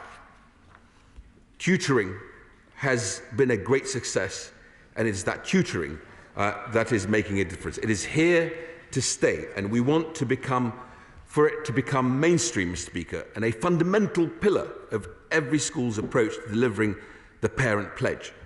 There will be up to 6 million tutoring packages by 2024. We know the approaches I have outlined make a huge difference to pupils. So I've asked myself, we have 22,000 schools in England. How do we ensure that these happen systematically in every school for every child? How do we get that consistency across the system? And it's become clear from my 6 months in the department, studying the evidence, that well-managed, tightly managed families of schools are those that can consistently deliver a high-quality and inclusive education. It is one where expertise is shared for the benefit of all, and where resources and support can help more teachers and leaders deliver better outcomes for children. With this in mind, by 2030, we intend for every child to benefit from being taught in a family of schools, with their school in a strong, and I underline strong, multi-academy trust, or with plans to join or form one. This move towards a fully trust-led system with a single regulatory approach will drive up standards. We want also to encourage local authorities, if they think they do well in running their schools, to establish their own strong trusts, and we will back them. There will be a clear role for every part of the school system, with local authorities given the power they need to support children. We will set up a new collaborative standard requiring trusts to work constructively with other partners. I know from my experience both in business and in rolling out the COVID vaccine that the hardest thing for any complex system, whether it's health or education, is scaling up. But I have faith in the brilliant leaderships that we already have in our school systems, in our educationalists, to be able to deliver on this white paper. We want to spread brilliance throughout our country, levelling up opportunity and creating a school system where there's a clear role for every part of the system, all working together and all focused on one thing, and that is delivering outstanding outcomes for our children. Soon, everyone will see what we all know, that this Conservative government is busy making our schools the very best in the world. We should be so proud of how far we have come, and rightly hopeful about where we are going next. And for that reason, I commend the statement to the House. Shadow Secretary of State, Bridget Phillipson. Thank you, Mr Speaker. May I first thank the Right Honourable Gentleman for advance sight of his statement today. It is little over 2 years since schools were closed to most pupils. It is almost 12 years since his party came to power. And yet, amongst the many re-announcements we heard over the weekend, the big ideas were that 3/4 of our schools should carry on as normal, teaching the hours they already do. That when children are falling behind, schools will be there to help. And that the National Tutoring Programme, described by providers as at risk of catastrophic failure, is the answer to all of our problems. Is that really it? Is that the limit of his ambition for our children and for our country? He rightly stresses the need to be evidence-led. Is that all he thinks the evidence supports? Order. In fairness, I expect the Secretary of State, which he was held with good order. I certainly want the same good order for the Shadow Secretary of State. If somebody doesn't want to keep good order, please leave now. Secretary of State. The Secretary of State rightly stresses the need to be evidence-led. Is that all he thinks the evidence supports, or is that all he could persuade the Chancellor to support? Mr Speaker, the attainment gap is widening. Performance at GCSE for our most disadvantaged children was going into reverse even before the pandemic.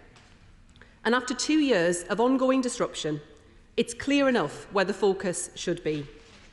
The Secretary of State says he has ambitions, but they are hollow. Hollow because they are wholly disconnected from any means of achieving them.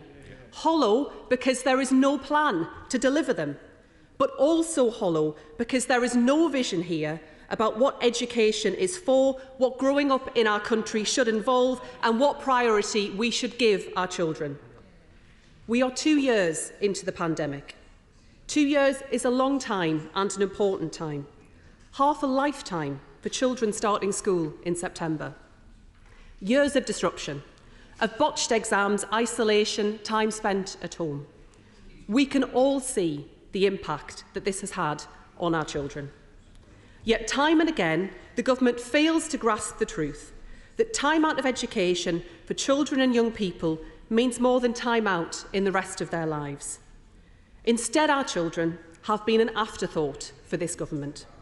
A government that showed its priorities when they reopened pubs before they reopened schools. A Prime Minister whose own advisor on education recovery resigned in despair.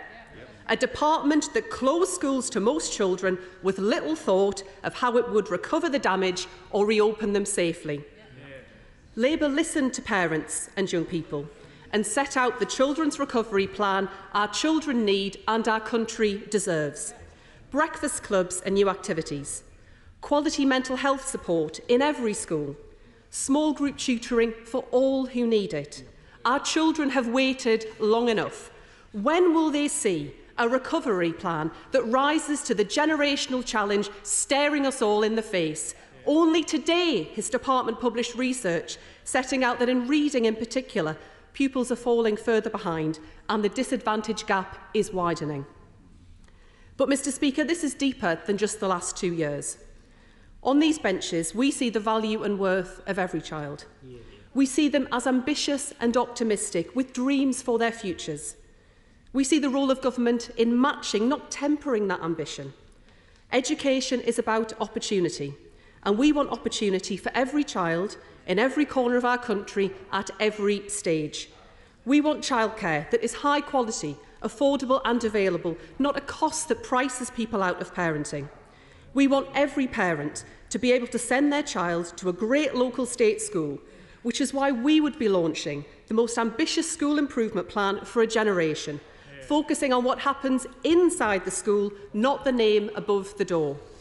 We want to see teachers supported to succeed, not leaving the profession as they are, which is why we have set out plans for career development and thousands of new teachers, because the success and professionalism of our teachers enables the success of our children. We want to see our children not just achieve, but thrive at school, with a rich and broad curriculum that enables them to flourish. We want to give children and young people real choices, and see them succeed through strong colleges and apprenticeships. That's why we would deliver work experience, careers advice and digital skills for all of our young people, so everyone leaves education ready for work and ready for life. That's why today's white paper represents such a missed opportunity. But for all the disappointment we feel on these benches, echoed by school staff and school leaders across the country today, and although the Secretary of State in his heart probably feels that disappointment himself, it is our children, whose voices are rarely heard in this place, who are the real losers today. Secretary of State. Thank you, Mr. Speaker. I was hoping for a plan, but there was none forthcoming. She spoke about schools being closed. Labour, dancing to the tune of their union paymasters, wanted the state to keep them closed. If the lady, the honourable lady, thinks that's a plan, then maybe she should go and visit one of these schools, as I did with the honourable member in Newham earlier on today. If she had been with me at the Monega School with the brilliant leadership of Liz Harris there and her team, she will know that actually our reforms are working. That family of trusts of schools in a high-performing multi-academy trust is what is delivering for those children, 24% of whom are on pupil premium. Great leadership, great teachers being supported by a fantastic teaching hub within the group that is part of their trust, delivering great outcomes for children rather than playing politics with our education system. I seem to recall that it was her leader who wanted, I think, schools to remain closed and, of course, wanted to pause the whole of the vaccination campaign so that we would lose 3 months before we vaccinate teachers. Of course, by not doing that, by many of his backbenchers going against him, we continued vaccinating, we protected teachers, and we got schools back open. She speaks about our standing in the world rankings. Well, I can share with her that England achieved its highest ever scores in international comparison studies in both reading and maths in the 2016 Pearls and the 2019 TIMSS international tables.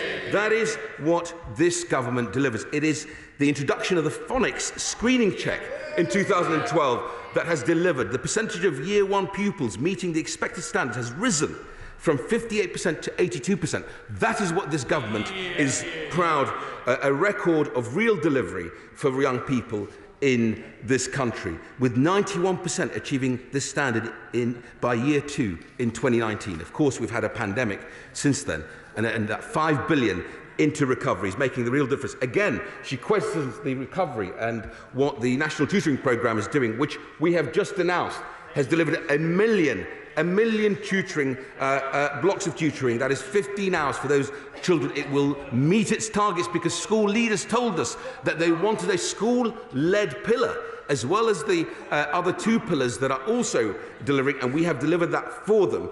And the evidence that we published today, that she spoke about, that since the spring of 2021, of last year, the evidence suggests that primary pupils have recovered around 2/3 of progress lost due to the pandemic in reading and around half of progress lost in maths.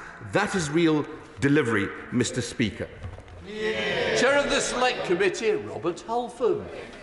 Thank you very much, Mr. Speaker. I actually welcome this white paper. I think there are the beginnings of a long-term plan for education, especially with the special needs review coming out tomorrow and the care review. And I think that actually what you've done is began to put a washing line for all those clothes pegs of different educational initiatives. I think the parent pledge and the catch-up plan is also really important. Can I just ask, the white paper talks about a knowledge-rich curriculum.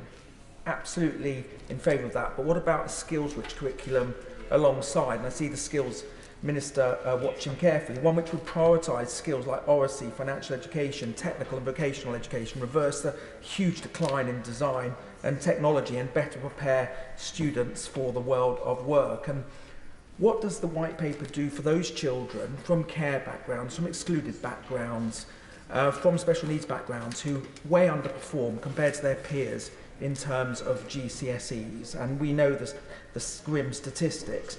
How will this white paper help them? How will the curriculum better prepare pupils for the world of work, as I mentioned? And what is he doing? Perhaps one of the most important priorities is to return the 124,000 Oliver Twist ghost children, possibly on our streets, back to school, who've not returned to school for the most part since the schools reopened last year.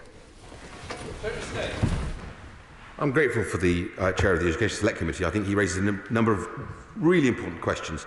And he's absolutely right to identify that the Schools White Paper with the SEND Green Paper, which we'll consult on, that we will publish tomorrow and share with the House, and the Children's Social Care Review by Josh McAllister, really gives us, for the first time, the ability to knit together a system that delivers for all pupils, especially those with SEND and those that are most vulnerable in the care system. On things like financial education, my honourable friend, the Schools Minister, is looking at how we can take that further and embed that in the education system. But of course, he will also know that I walk around the country wearing on my lapel the TL, the technical level badge, because that is a fusion between the great work we've done on apprenticeships with A-levels. That is what we will do in terms of making sure children have those runways that their career path can take off on. And of course, he's right to remind us of the 124,000 children who are out of education, which is why, for the first time in our country, we will have a register to make sure we know exactly where those children are. There are many parents who deliver great home education, some of them in my own constituency that I've seen, but actually many children are lost in the system. We have to make sure we know where they are. I'm just going to say to the House, this has to finish by 5:15, so please help each other being short and sweet in questions as well as answers. Kate Green. Thank you, Mr. Speaker, and it's good that the Secretary of State has clearly been listening to the concerns of the profession, of parents and of young people since he came into post. But the announcements he's made today are, I'm afraid, underpowered because of the funding pressures that will continue in the system. Schools continue to face COVID costs, they continue to face rising salary costs, which are not being fully funded by the department, including, for example, the increased starting salary for new teachers, still on the horizon rather than delivered. They face rising energy costs, all the other pressures that organisations are facing, and particularly he will know that there is a particular funding pressure in relation to pupils with SEND. What is he doing to ensure that schools have the funds they need to rise to the ambitions he's set out today? I'm grateful for the honourable lady's question. She's right to say there are many pressures on schools at the moment. The funding we secured at the spending review was £7 billion, much of it front-loaded to this year and next year, £4 billion of that. Energy costs are rising. They're 1.4% of a school's budget. The big part of the budget is obviously the wages. But we're keeping an eye on what is happening to energy costs in schools. On SEND, we've put an additional £1 billion in, so the total budget now stands at £9.1 billion, plus an additional £2.6 billion to make sure we deliver the specialist provision that we need in the system, which has led to some of the sort of lack of confidence from parents as to whether their child will get the right provision. And today's white paper actually supports mainstream schools to all be great SEND schools as well. Sir John Redwood. How will the poorly performing schools get the brilliant teachers and the better professional development which he rightly wants, because that is what they need? I'm grateful for my honourable friend's question. He's absolutely right. So we endowed the Educational Endowment Foundation when we came into office in the coalition government, and of course I've just announced that a further endowment for the next 10 years. They have evidence what the qualifications and the quality of teacher training that is required, whether it's in the early careers framework, the initial teacher training, or later in life in professional development. And we are following that evidence, and we're scaling up 500,000 teacher training opportunities never been attempted, certainly in my time in Parliament. It's a huge scale-up of teacher training, and that's what we will deliver. Karen Smith. Deputy Speaker. Yesterday, confronted on the Ridge programme, the Secretary of State could not answer the question about the shocking fall in per-pupil funding, particularly compared to private schools. My child and thousands of children started their school just before this government came into power, and they are just about to finish. He talks about a parent pledge. Will he apologise to the thousands of parents and young people for the last 12 years of this government and what they have done to that per-pupil funding for our children? Hear, hear, hear. I'm slightly puzzled by the Honourable Lady's question because, as I've just described earlier, that the standards have been consistently going up because we've introduced things like the phonics screening check, the investment that we are making in education, 7 billion, front-loaded 4 billion for this year and next year, will make sure that schools have the funding they need. I had the OECD in my office, Andrea Schleicher, and tell me that actually we are in the top quartile in terms of investment in school system in the United Kingdom. That is what this government is doing. This white paper takes the evidence of what works and scales it for every child in this country, because I want to see every child have that opportunity that I had to be able to achieve to the greatest, the best of my talent. Sir Desmond Swain. But teacher training has often been part of the problem. By what mechanism will he prevent any return to half-baked theories that prove to be a disaster in the classroom? Evidence-led, and we're also launching the Institute for Teaching will deliver those high standards that my honourable friend quite rightly focuses on. Tim Farron. Thank you, Madam Deputy Speaker.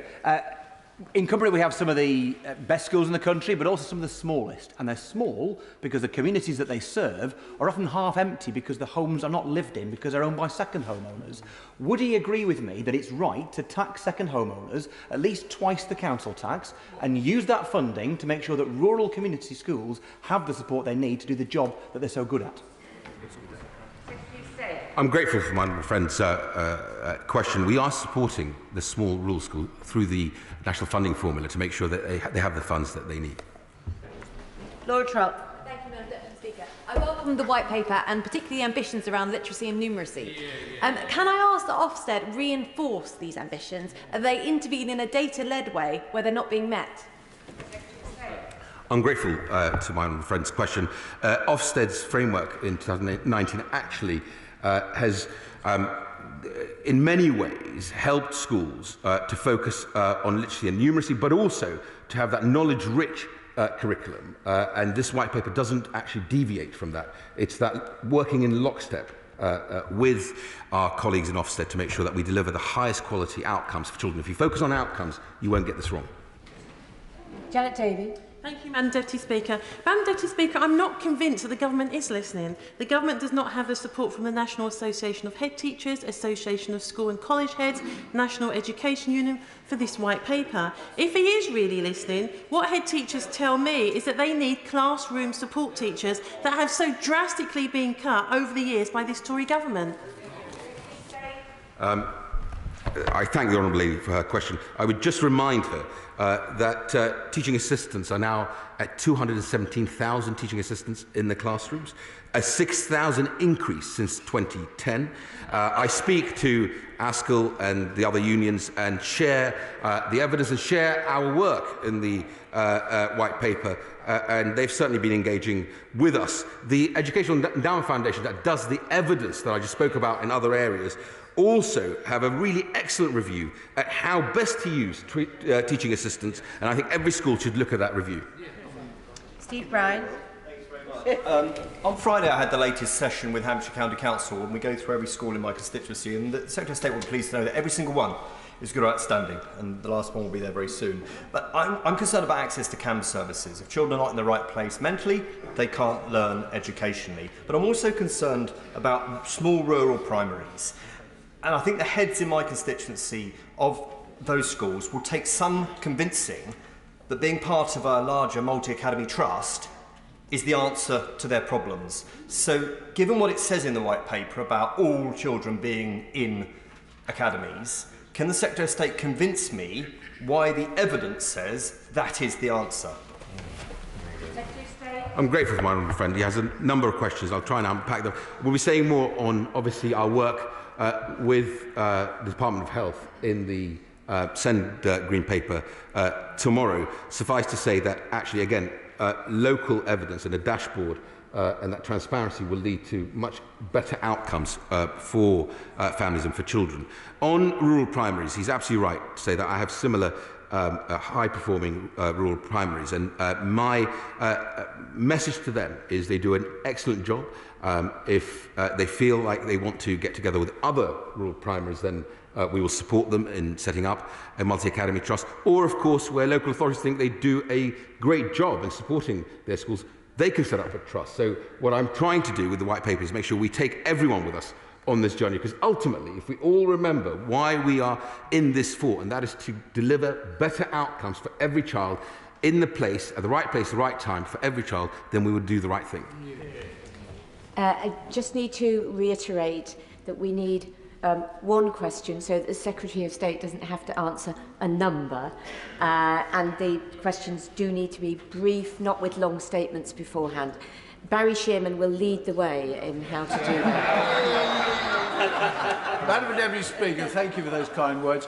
The Secretary of State knows I admired him in the past as a manager and a man with passion. But this isn't much of a plan, and any plan needs people to lead and deliver it. And we now have weak local authorities, we have a weak central government education department, we have a weak Ofsted. And if he really believes the leadership's going to come just from Academy Trust, I don't think we'll have achieved very much. I think what this white paper will do will define what the role of each of those stakeholders that he just described is in the system. That clarity, and then the support for good leaders in local government, good leaders of multi-academy trust, good leadership. I would just push back slightly with respect. We have great leadership in Ofsted as well.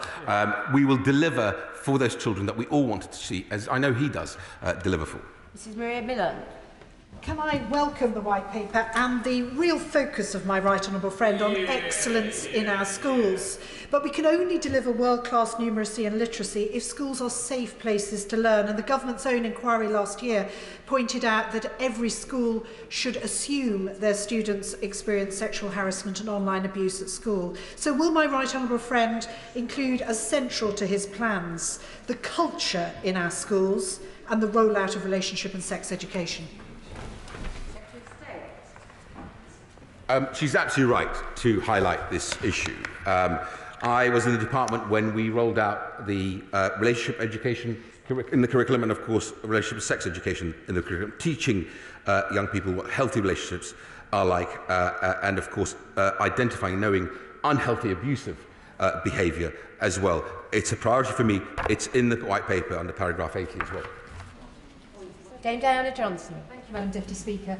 The Secretary of State spoke about levelling up opportunity, and in some of the most disadvantaged areas, and I include my own constituency in that, we have the excellent Hull and East Yorkshire Children's University, which provides a rich source of experiences and support for pupils and schools. And I wondered if the Secretary of State could say something about his plans to harness the expertise of organisations like children's universities to give them sustainable funding so they can really get to work with that levelling up agenda that the government talks so much about. I thank the Honourable Lady for her question. That's exactly what this white paper will do. That's why the Institute of Teaching is so important to our plan. I'll certainly have a look at the Children's University she mentions as well. Anyone who wants to join us on this journey is most welcome, and we want everyone to come along, because ultimately, if we deliver for every child, we've done something really great for the future of our country. Jonathan Gullis. Thank you very much, Madam Deputy Speaker. May I warmly congratulate my right honourable friend's white paper and thank him for the fact that Stoke-on-Trent is now an education investment area priority, which comes with additional investment for our local area. And also the fact that the levelling up premium to recruit and retain some of the best teachers across the country has been adopted from the Onward New Schools Network report that I did about levelling up education. But most importantly, we want some of the best multi-academy trusts who are too long clustered normally in the south to come up to Stoke-on-Trent. How does this white paper enable that to happen? I'm grateful for my honourable friend. He's always been a great champion for his schools and actually speaks with real experience as an accomplished teacher in his own right. He's absolutely right to say we need our best high-performing multi-academy trust to lift their ambitions. This white paper will deliver that, including, of course, additional funding of 80 million to make sure we get that momentum going again. We're about to announce our 10,000th academy. We've got 22,000 schools in England. I am ambitious for every part of the country, and we will deliver that in Stoke-on-Trent as well as other parts of the country as well. Stephen Timms. Thank you, Madam Deputy Speaker. I congratulate the Secretary of State on his choice of Monaga Primary School for his speech this morning. Will he... some multi-academy trusts, though, are a bureaucratic mess at the moment. I welcome his proposal to allow local authorities to set up and lead trusts. Will he... does he have plans, as has been reported also, to allow schools to exit from MATs that don't suit them and to increase the accountability of trusts to local authorities? Yes, we do, Madam Deputy Speaker. The White Paper speaks to this. We will consult on the regulatory framework around trusts, and the best performing trusts have the confidence to join us and make sure that we get that framework right. Stephen Hammond. Deputy Speaker, 15% of children have special educational needs.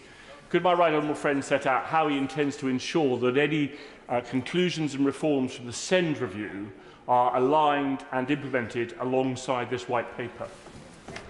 I'm grateful for my honourable friend's question. That is exactly what we have done, and I hope we can demonstrate that in today's work, but also tomorrow's Green Paper, the knitting together of how we deliver that support to parents with children with special educational needs in our mainstream education system, because actually every mainstream school should be a great SEND school, and of course the work we're doing on alternative provision as well. We'll set out more details tomorrow.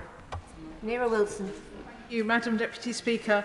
With the first Schools White Paper in 6 years coming on the back of a pandemic that was so brutal for our children and young people, this really feels like a missed opportunity for children, parents and school staff up and down the country.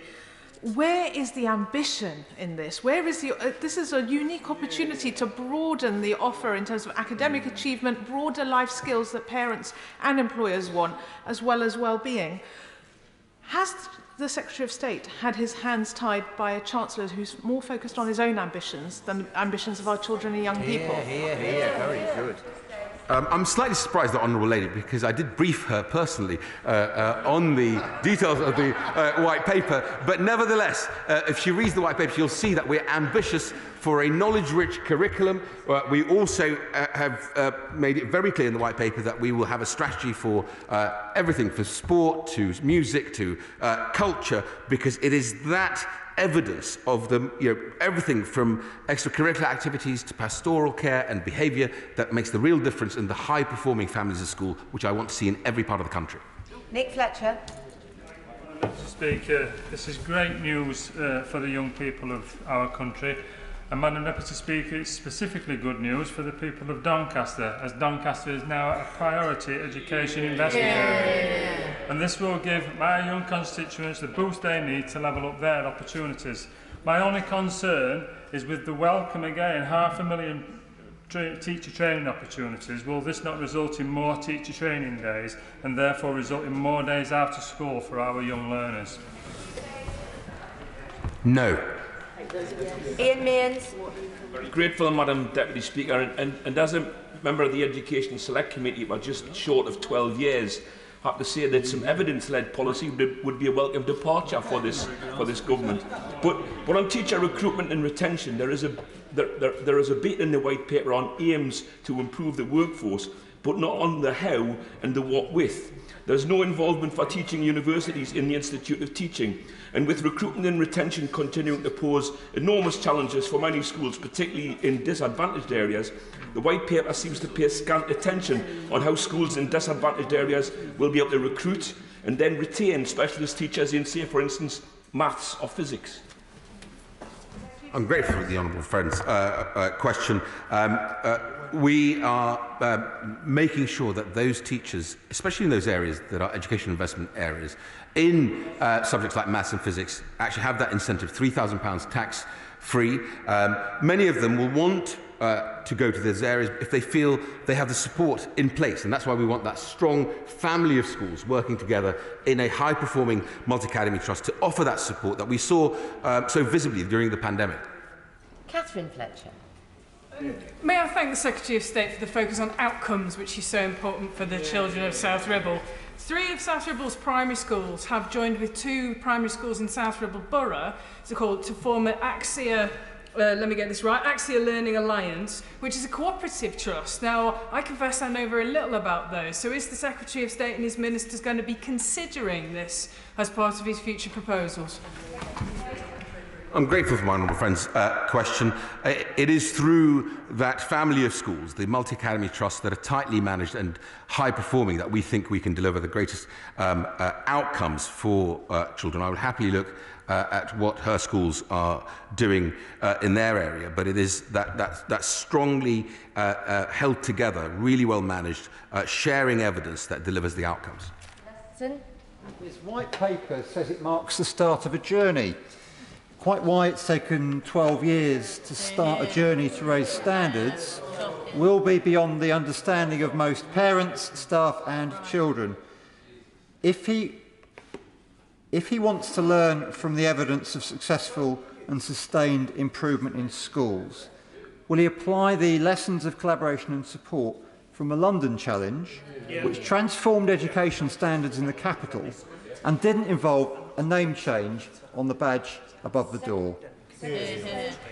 I will look at any evidence and learn from it. I would just remind my honourable friend that he speaks about what have we done. In 2019, 65% of Key Stage 2 pupils reached the expected standard in all of reading, writing and maths. Now, we want to go much further. We want to go to 90%. But that was, in 2019, a 7 percentage point increase in reading and 9 percentage point increase in maths. Since 2016, that is what we've done.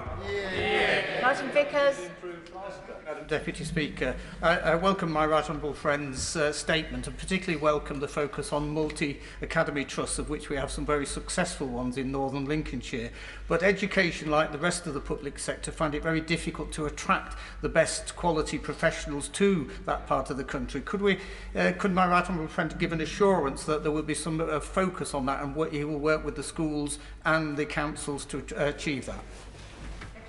Yes, very much so, and that's exactly why in the Levelling Up White Paper, Madam Deputy Speaker, you will know that the most valuable resource on earth is human capital, and that is why we are flexing the system towards those education investment areas and education investment areas plus to deliver those high quality, highly qualified teachers to make sure those schools get the benefit of other schools around the country. I don't believe that people are less talented in Knowsley than those in Kensington. What the difference is they don't have the same opportunity. That's what I am absolutely passionate about making sure we deliver on. Andrew Gwynn. Thank you. Can I first of all say to the Secretary of State that education is a big passion of mine, and thank him for his recent announcement that Tameside is to be an education improvement area. With that, the focus on skills, on outcomes and on opportunities is absolutely key, and we can't do that in substandard education buildings. It would be remiss of me not to mention the case of Russell Scott Primary School in Denton, which has been dubbed as Britain's worst rebuilt school. There's a bid into the Department for Education. Can we have that new school that those kids so desperately deserve? I'm grateful for my honourable friend. I know he's passionate and I know he wants to work constructively, and I appreciate that. And I know the bid is in, I know the schools minister is looking at all bids, but he makes a very powerful point, and I would happily work with him because I know he'll care about the evidence, sadly unlike his front bench do. Mike Wood. Thank you, Madam Deputy Speaker. Having married into a family of teachers, I know how talented and passionate many of our teachers are, but we also know that many teacher training courses include very little content on learning difficulties or speech and language conditions. Will my right honourable friend make sure that all teachers receive the SEND training that they need to give every child the best possible start in life, both through initial teacher training but also through continuing development? Thank you very much. He raised a very powerful point, and we are considering an MPQ for special educational needs, as well as, of course, early intervention. He'll hear more about it from me tomorrow in the Green Paper announcement. Thank you very much, Madam Deputy Speaker. Schools in Bedford and Kempston, like everywhere else, have been through the most difficult period of disruption and having to do so on reduced budgets. Not once in any conversation with heads, teachers or parents desperate for support has anyone asked for more targets. So if we were not meeting them before the pandemic, why the Secretary of State thinks increasing targets is going to do anything but add more stress to children and drive more teachers from the profession? I'm grateful to my honourable friend.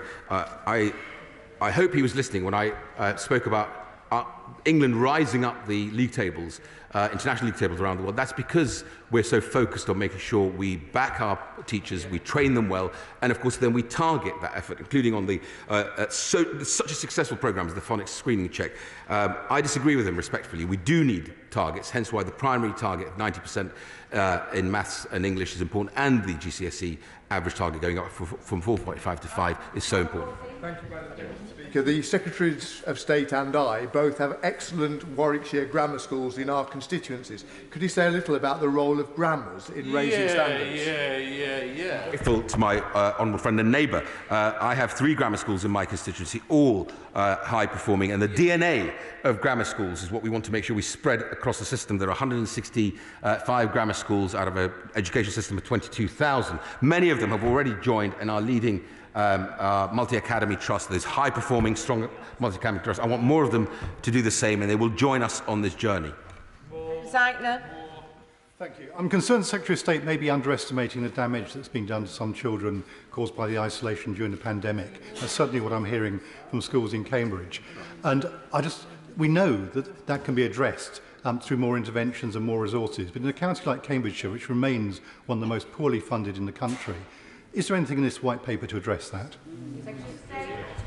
I'm grateful to honourable members' question. Mental health has been one of the areas that we've been looking at with the Children's Commissioner and her very good Big Ask survey of 500,000 children. In May of last year, we announced 17 million of investment to build a mental health support in education settings. And we've also invested further to make sure that mental health leads in over 8,000 schools and colleges have that support and that knowledge to be able to support young people. Ben Spencer. Madam Deputy Speaker, and I welcome this white paper, and I thank my right honourable friend for his passion and drive to deliver the best possible education to all our children, no matter where they live or what their background is across the country. I caught up with some of my local school leaders this morning, as I do on a regular basis, and they were interested to hear about what's coming up in this announcement. But naturally, there was a bit of trepidation of further change on the back of the COVID pandemic. Would he agree with me that we make sure that these changes are streamlined to cause the minimum disruption to our school teachers as possible? My honourable friend raises a really important point. The front line, the 461,000 teachers, 217,000 teaching assistants, the support staff, the leaders in our education system have gone above and beyond to deliver, to make sure that schools reopened, stayed open, and dealt with Omicron as well. We've looked very carefully at the evidence, which is why one of the things we have not done is change the curriculum. A knowledge-rich curriculum is important to make sure we deliver for those outcomes that we so passionately want to deliver on for young people. Bedford. Madam Deputy Speaker, if the Secretary of State is going to deliver on his package here, which has been announced 12 years into a Conservative government, we're going to have to fund it. If you want decent teachers in front of classrooms, you're going to have to pay them. So where is the funding for decent teachers in this package? If you're going to improve schools, they need the resources to do it. So is there anything in this package that's going to increase per pupil funding? Thank you, Madam Speaker. £7 billion, front-loaded £4 billion this year and next year, £5 billion for recovery. That is the investment, that is the commitment that we make when he, as I did this morning, speak to school leaders like the great head at Manega that I met today. She will tell him that this is doable. They are outstanding. They've turned the school round in 5 years to an outstanding school. We want to spread that good practice and that quality leadership across the system. Richard Fuller. you, Madam Deputy Speaker. Can I thank the Secretary of State for his ambition and for making Bedfordshire an education investment area, but draw his attention in particular to a point in his white paper that looks to scrutinise and challenge off-rolling from schools. He will know that off-rolling unchecked can undermine trust even in the best system. So can I ask you to pay particular attention to that? He's absolutely right. And one of the things, the opportunity I have to knit together a system between our white paper and, of course, the SEND and AP green paper is to make sure that behaviour no longer happens. And actually, AP is not seen as a sort of warehousing for forgotten children, but actually high-quality alternative provision has a place to play in our education system. Leila Moran. Madam Deputy Speaker. Education is the joint top sector affected by long COVID, joint with social care above healthcare. However, I haven't seen anything yet from the department about how maths will help those teachers with long COVID. I'm aware, for example, of a head teacher who's chosen to take early retirement because they kept getting written warnings from the MAT rather than being supported. That's not going to help workforce retention. Would the Secretary of State meet with me to discuss how we can support teachers and heads who have long COVID? I will happily meet with the Honourable Lady. Greg Smith. Thank you, Madam Deputy Speaker. The ambition for all children that shone through my right honourable friend's statement is to be warmly welcomed, but at the start of his statement he rightly acknowledged that children with special educational needs are less likely to achieve the ambition we all want for them. In my constituency, time and time again, I hear too many heartbreaking cases from families where a cause of that is the length of time it takes for an EHCP to be signed off. Can you give me an assurance that the action that comes from this white paper and tomorrow's SEND review will tackle that barrier? Yes, I can. Jim Shannon. Speaker, can I thank the Secretary of State for his statement today. The parent pledge that the Secretary of State delivered today is ambitious and entirely necessary. I know the report in Northern Ireland showed children are 8 months behind where they will normally be. The paper today is for England and Wales, but the problem is UK-wide, and so the solution must also be UK-wide. So what discussions has the Secretary of State had with devolved counterparts to ensure that this approach is in every area of the United Kingdom? My honourable friend will know that education is devolved, but we happily share all the evidence. We share our strategy with our colleagues in the devolved administrations, and I'm happy to continue that in the spirit of collaboration to share the evidence. England has in many ways, been evidencing what works, and we're happy to share that. Jack Burton. Thank you, Madam Deputy Speaker. I very much welcome Stoke-on-Trent being announced as a prioritised education investment area, and this will help to continue the significant work being done to improve standards in education that teachers have been working on in Stoke-on-Trent. And would my right honourable friend agree that improving standards of education is absolutely vital to both levelling up standards and unleashing the real potential of places like Stoke-on-Trent? I thank my honourable friend. I would absolutely agree. I am the beneficiary of great education. The greatest determinant is having a great teacher, an inspirational teacher in the classroom. And that's why much of the focus of this white paper is backing teachers, making sure that they get the qualifications and the professional development that they need to do their job properly. Neil Hudson. Thank you, Madam Deputy Speaker. I very much welcome the positive and progressive statement from my right honourable friend. I pay tribute to the pupils and teachers in my constituency in Penrith and the Border for all their resilience and tremendous hard work throughout the pandemic. But can my right honourable friend reassure my constituents that pupils will receive all the targeted and tailored support and tutoring that they need, and more broadly, the mental health and pastoral support that they need moving forward? He raises two excellent points. The work that we've done on the National Tutoring Programme allowed us to make the parent pledge because I saw the evidence as to how that focus on where an individual child has got gaps in their knowledge and then the engagement with parents makes a real difference. And of course, his point on mental health I've addressed earlier. Miriam Cates. Thank you, Madam Deputy Speaker. As a parent and a former teacher, can I say I wholeheartedly welcome this white paper. It is ambitious, but it's also a common sense approach. And can I particularly commend the use of common sense plain English in the white paper, which is very accessible to parents, and perhaps my right honourable friend could pass on some tips to some other departments. I just want to pick up on one sentence that's repeated a couple of times in the white paper. The quality of teaching is the single most important in-school factor in improving outcomes for children. And I completely agree with that, and I welcome the reform to teacher training. But does my right honourable friend acknowledge that children spend the majority of their time at home rather than in school? And so can he set out how this will work alongside the government's programmes on strengthening and supporting families, because that will have just as important an effect on improving outcomes? My honourable friend raises a really important question. So I have focused the department, Madam Deputy Speaker, on skills, and the Skills Minister and the Further Education Minister are both on the front bench. I know later on today we'll be voting through what will then become, I hope, the revolution in the skills landscape that this country so badly needs and deserves. So skills, schools, and the Schools White Paper delivers on what we want to do, what we want to achieve to make sure every child has the opportunity of a great education in the right place at the right time for them, and then families. Because families are important, whether it be in mainstream education or, of course, with children and the social care system. And she will hear more from us on the family hubs that we will deliver in half of England's local authorities. Higginbottom. Thank you, Madam Deputy Speaker. Since 2010, the number of good and outstanding schools in Burnley and Padiham has increased. And we can see in pupil attainment the impact that has. That's not just numbers on a page. That is life chances improving in our local communities. And that's why we need to drive even harder, because education is the heart of levelling up. So could the Secretary of State set out what this white paper will do for those pupils who need targeted intervention in individual subjects to help drive them forward? Grateful for my honourable friend's question. He will, I hope, see in the white paper, in the annex, the evidence that strong, high-performing multi-academy trusts really do deliver the best outcomes, and that's what that's my vision for the whole country. On the parent pledge, yes, it is about children who fall behind in English language and maths, but actually teachers that I've seen in those high-performing multi-academy trusts look at not just English and maths, but other subjects as well as pastoral care and curriculum work that makes the difference. Clark-Smith.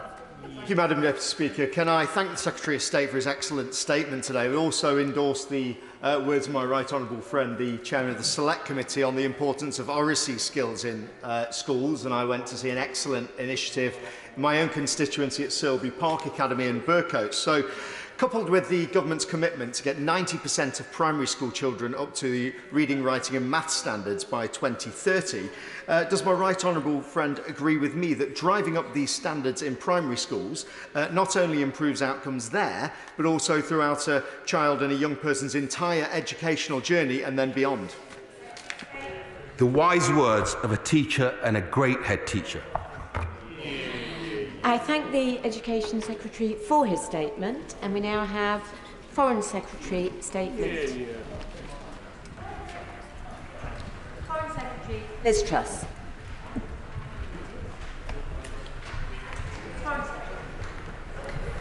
Madam Deputy Speaker, with permission, I want to update the House on behalf of my right honourable friend, the Prime Minister, on the NATO and G7 leaders' meetings in Brussels last week. Together with our allies, we agreed to keep the pressure up on Putin to end his appalling war in Ukraine through tougher sanctions to debilitate the Russian economy, supplying weapons to Ukraine and boosting NATO's eastern flank, providing humanitarian aid and dealing with the wider consequences of this crisis, and supporting Ukraine in any negotiations they undertake. Strength is the only thing Putin understands. Our sanctions are pushing back the Russian economy by years, and we owe it to the brave Ukrainians to keep up our tough approach to get peace. And we owe it to ourselves to stand with them for the cause of freedom and democracy in Europe and across the world. It is vital we step up this pressure. We cannot wait for more appalling atrocities to be committed in Ukraine. We know that the impact of sanctions degrades over time. That is why we need to act now. Next week, NATO foreign ministers will meet to follow up on the statements of leaders. and I will be pressing our allies over the next weeks for all of us to do more. On oil and gas, the UK has already committed to end imports of Russian oil by the end of this year. We must agree a clear timetable with our partners across the G7 to end dependence on Russian oil and gas permanently. On banks, we've already sanctioned 16 major Russian banks. We've hit Gazprom Bank and we've placed a clear prohibition on Sberbank, Russia's largest bank. We want to see others adopt these sanctions and go further. On individuals, we've cracked down on oligarchs like Roman Abramovich. Last week, we sanctioned the despicable Wagner group of mercenaries. On ports, Britain has banned entry to all of our ports by Russian vessels. I will be lobbying our partners across the G7 to join us in stopping Russian ships. We must maximise the flow of weapons that are being supplied to Ukraine under the UN Charter of Self-Defence. The UK was the first European country to start sending lethal aid to Ukraine. We are doubling our support with a further 6,000 missiles, including NLAWs and Javelin anti-tank weapons. And we're now equipping our Ukrainian friends with anti-aircraft Starstreak missiles. We're also strengthening NATO's eastern flank, deploying troops to Bulgaria, and doubling the numbers of troops in Poland and Estonia. We're coordinating deliveries with our allies, and we want others to join us in getting Ukraine what it needs. The UK is providing £220 million in humanitarian support to help the people of Ukraine, from shelters to heaters to medicine. Today, we announced our partnership with Australia to fly out more relief, including blankets, cooking equipment and power generators. And we're getting supplies directly into Ukraine's encircled cities with £2 million of canned food, water and dried food. As refugees come into countries like Poland, we are working with the UNHCR so they are informed about the UK's Homes for Ukraine scheme. This scheme has already got over 150,000 applications, thanks to the generosity of the British public. We know that Putin is not serious about talks. He is still wantonly bombing innocent citizens across Ukraine. And that is why we need to do more to ensure that he loses and we force him to think again. We must not just stop Putin in Ukraine, but we must also look to the long term. We need to ensure that any future talks don't end up selling Ukraine out or repeating the mistakes of the past. We remember the uneasy settlement of 2014, which failed to give Ukraine lasting security. Putin just came back for more. That is why we cannot allow him to win from this appalling aggression, and why this government is determined Putin's regime should be held to account at the International Criminal Court. We will work to restore Ukraine's territorial integrity and sovereignty. We set up a negotiation unit to ensure the strongest possible support is available to the Ukrainians alongside our international partners. We've played a leading role alongside our G7 allies in driving the response to Putin's war, and I want to ensure that unity continues. Sanctions were put on by the G7 in unison, and they shouldn't be removed as long as Putin continues with his war and he still has troops in Ukraine. That is not all. We need to ensure that Putin can never act in this aggressive way again. Any long-term settlement needs to include a clear sanctions snapback, which would be triggered automatically by any Russian aggression. In the aftermath of Putin's war, Ukraine will need our help to build back. In these exceptional circumstances, we have a duty to step up with a new reconstruction plan for rebuilding Ukraine, and we will work with the international community to do this. At this defining moment, the free world has shown a united response. Putin is not making the progress he craves, and he is still not serious about talks. President Zelensky and the Ukrainian people know that everybody in the United Kingdom stands firm with them. We were the first European country to recognise Ukraine's independence from the Soviet Union. 30 years on, we're the first to strengthen their defences against Putin's invasion and lead the way in our support. Over the next week, I will be working to drive forward progress in unison with our allies. Together, we can secure a lasting peace which restores Ukraine's sovereignty. Together we can ensure Putin fails and Ukraine prevails. I commend this statement to the House. Shadow Foreign Secretary David Lammy. Well, Madam Speaker, I'd like to thank the Foreign Secretary for advance sight of her statement and the continued briefings on Privy Council terms. It's now more than a month since Vladimir Putin launched his barbaric and illegal invasion with horrifying results. Buildings razed to the ground, maternity hospitals bombed, the city of Mariupol turned into a living hell. Ukraine is the victim of a bandit regime willing to use violence in an attempt to subjugate its neighbour. But the 24th of February marked not only an attack on the people of Ukraine, it was an attempt to crush the values of democracy, rule of law and freedom that we all enjoy. There can be no excuses for Putin's actions, and one day soon I hope he will be held to account for what I consider to be war crimes. Madam Deputy Speaker, day by day it's become clearer that despite Putin's brutal tactics, he is not winning. A month ago, many people gave Ukraine's resistance little chance. Many expected Russia's armed forces to sweep into Kyiv in days, frankly. Yet still, Ukraine's forces hold firm. Their skill, their bravery and resolve has inspired the world. Putin's invasion may have stalled, but the threat he poses remains. Reports suggest he may be seeking a way out. We want to see an end to the bloodshed and the restoration of Ukraine's independence and sovereignty. Madam Deputy Speaker, I'm sure the Foreign Secretary will agree with me that any ceasefire agreement must enjoy the full support of the democratically elected government of Ukraine. If an agreement is reached, there will be no return to the previous status quo in our economic relationship with Russia. Putin's regime must still pay a long-term cost for its war of aggression. We must decisively end our dependence on fossil fuels and move rapidly towards cheap, homegrown renewables to support our energy sector. And we must complete the unfinished task of ending Britain's role as the hub of dirty money from Russia and elsewhere. As this war remains in the balance, we must do what we can to ensure that we tip it towards Ukraine. Madam Deputy Speaker, I'm pleased the NATO, EU and G7 summits last week have reinforced Western unity.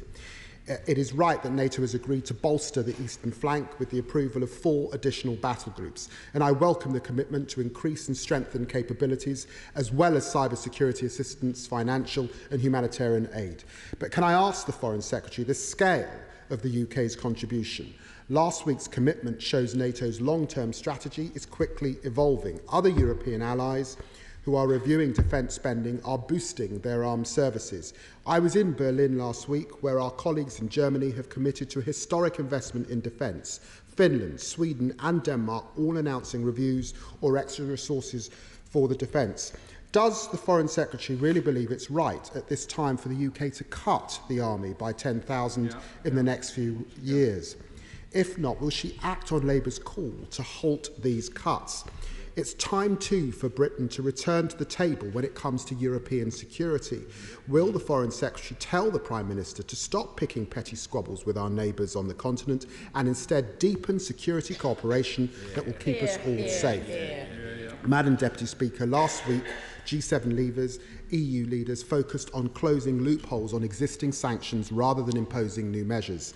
There remain many gaps in the UK's regime. Trusts are not fully covered, many Russian banks are not designated, ownership thresholds are too high, and we need to ensure effective enforcement, including of the overseas territories and crown dependencies. Can the Foreign Secretary tell us what her government is doing to close these loopholes and whether she plans to put further sanctions in place?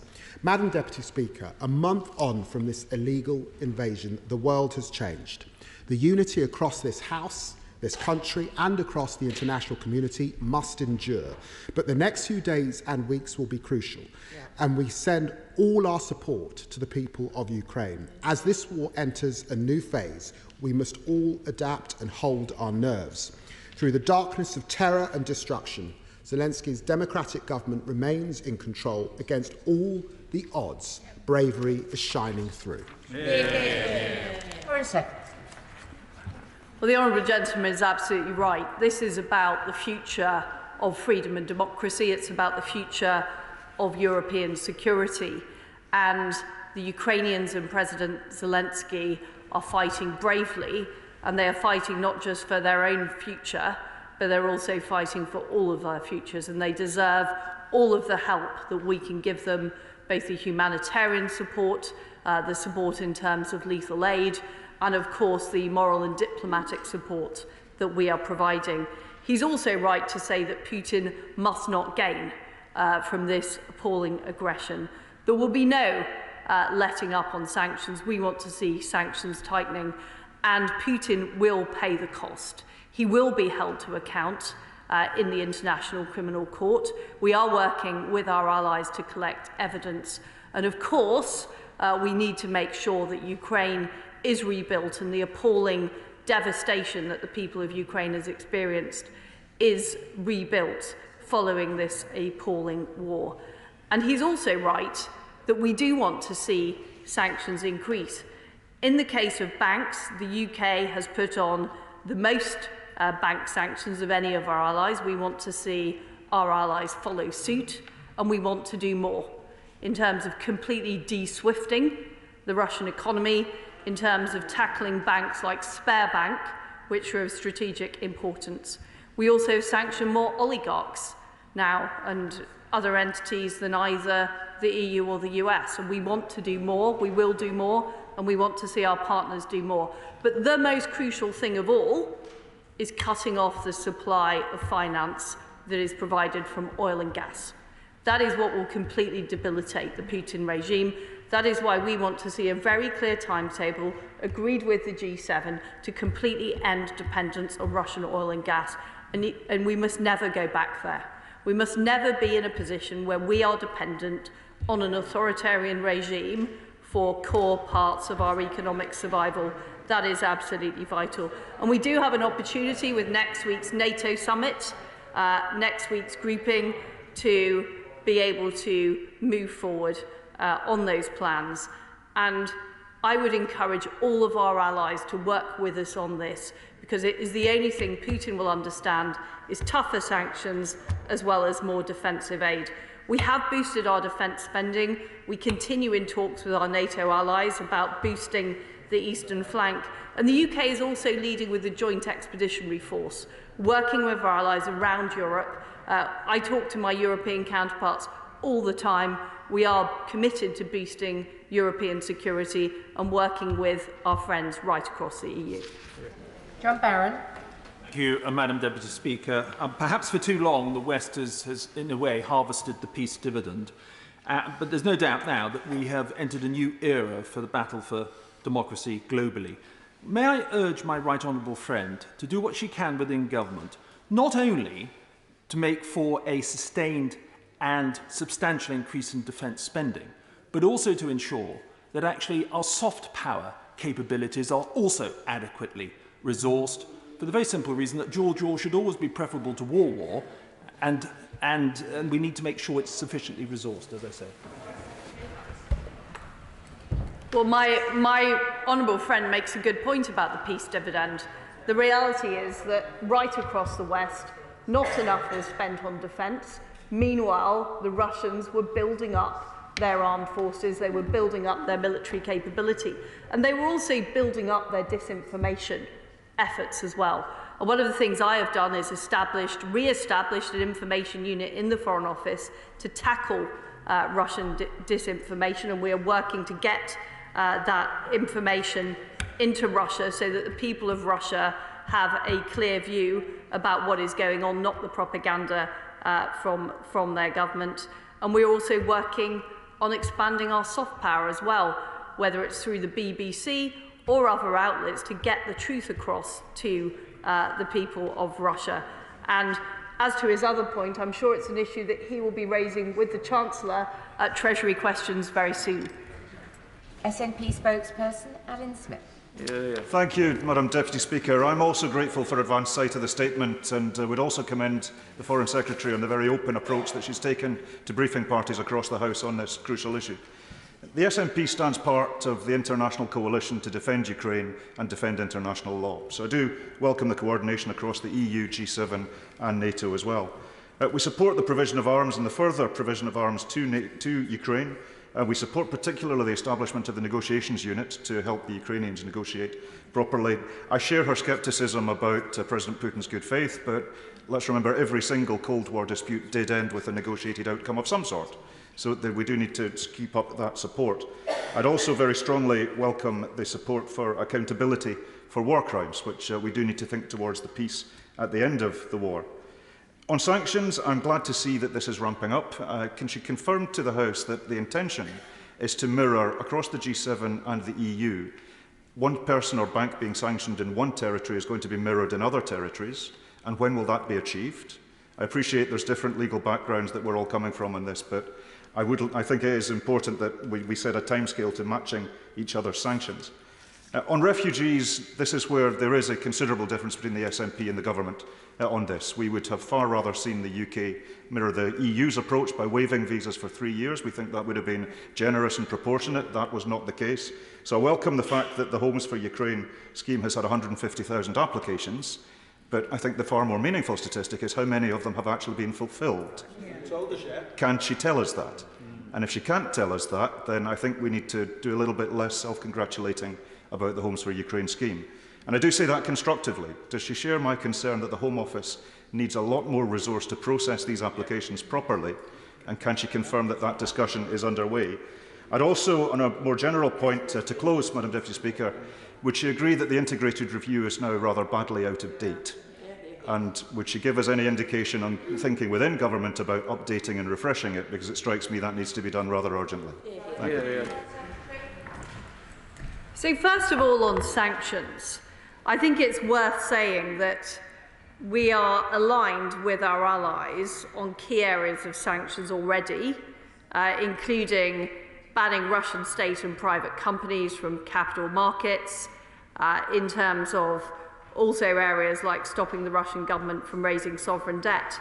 In areas like oligarchs, we have now sanctioned more oligarchs than either the EU or the US. And we've also sanctioned more banks than the EU.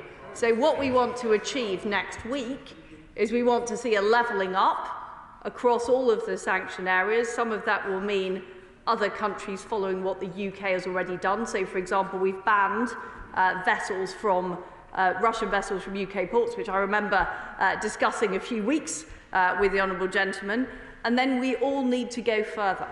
So I'm very clear we should all go further in terms of SWIFT. We want to see a complete ban on the Russians' use of the SWIFT system, but we need to keep going with our allies, and that is the work that we are doing, putting pressure, working with our allies, because in the case of oil and gas, many European countries are heavily dependent on Russian gas. They do need to find alternatives. We are helping and working, as are the United States. This is very much a team effort. On the issue he raises about the Home for Ukraine scheme, I know that my right honourable friend, the Community Secretary, will be issuing new information about that later this week, and I'm sure the honourable gentleman will be very keen to attend his session to hear more details. Croft. Deputy Speaker, my honourable friend mentions the BBC. Well, the top of the BBC news this morning was that an actor had walloped a comedian at an American awards ceremony. Does she agree with me that we must do all we can to ensure that the horrific stories that are coming out of the Ukraine remain high on the news agenda? I think that's really important. And will she reassure my constituency in Scunthorpe that the Ukrainian situation remains at the very top of her agenda and that she will continue the really good work that she has been doing for however long it takes? Well, I think my honourable friend makes a very good point about the priorities that people put on various events. What we have seen, the appalling aggression we have seen in Ukraine, is an epoch-defining moment. And we will absolutely not forget it. And we will not make the mistakes of the past of ignoring and normalising Russian behaviour. This is the time we have to make sure that Putin loses, and we have to tackle Russian aggression for the long term. And I will continue to work on that together with our allies across the world, and we will not let this issue drop. Tony Lloyd. Madam Deputy Speaker, can I point out to the Foreign Secretary that Most of Ukraine's neighbours are protected by EU and NATO membership. One that isn't is Moldova. And Moldova has already taken in huge numbers of refugees. Would you agree with me, particularly because of the situation of Transnistria, it's vitally important that we're also able to offer some support to the democratic Moldovan government, who shares our values and aspirations, but is in a very powerless state. The honourable gentleman is completely right about Moldova. We're working very closely with our allies to provide direct support to Moldova and also help them with the refugee situation. This is something that we discussed at the G7 meeting, and we will be working further on over the next week. Sir William Cash. His honourable friend rightly refers to the necessity for a clear timetable with respect to Russian oil and gas. But in particular, I would like to ask her a question about the German issue, because Germany does have a vast dependence upon Russia. The amount of time that it is going to take to get it right, if it ever is got right, is going to be considerable. So what is the problem? How is the problem going to be resolved in the short term? Because the problem for Ukraine is short term, and the quicker we resolve it, the better. And the problem is that Germany effectively is bankrolling Russia at the moment. Well, I've been talking to my German counterpart, as has the Energy Secretary, about what can be done to work with Germany to help them move away from Russian gas, Russian oil and Russian coal. And in fact, the United States have also been working with Germany and the EU on supplying LNG. And Germany have undertaken a complete change in their energy policy and defence policy. They're now investing in new LNG terminals. They're looking at where else they can get that energy from. And we are very, very keen to work with them, and indeed other European countries, because we cannot be in a position where Europe is dependent on Russian gas. That does not help the security for the German people. It also doesn't help the security of the British people. So it's in our interest to work together to end dependence. Leila Moran. We can't all help but be moved by the scenes that are still going on, not least the 300 killed in that theatre just last week. And the 3.8 million who have now crossed into borders nearby, many of them will have ties to our country, and we should all be proud of every single person who've said they want to take someone in. But she will also know that many are struggling for means. They left with nothing, and to get to this country, they would even struggle to get on a flight. Is the government considering chartering airlift flights from the border so that those who can get through the mire of paperwork we put in front of them, that the Liberal Democrats put on record shouldn't be there, but they are, can then get to this country and take up those safe homes that have been so generously offered? Well, we are working to support people who do want to come to the United Kingdom through the family scheme and also the Homes for Ukrainians scheme. In fact, there is considerable transport being offered. Wizz Air are offering free flights to the United Kingdom. There are free Eurostar journeys as well. We're working with the UNHCR to make sure that information is available. So at present, the issue of getting to the UK is being resolved, and as the Honourable Lady says, we are making sure those visa processes are happening, and that is the responsibility of the Home Office. Julian Lewis. Deputy Speaker, will she make sure that a reasonable proportion of the extra £4.1 million that the government has rightly given to the BBC in respect of the World Service is earmarked for the BBC monitoring service, and in particular the Russian and Ukrainian parts of the monitoring service? Yes, I will make sure that's the case. Brennan.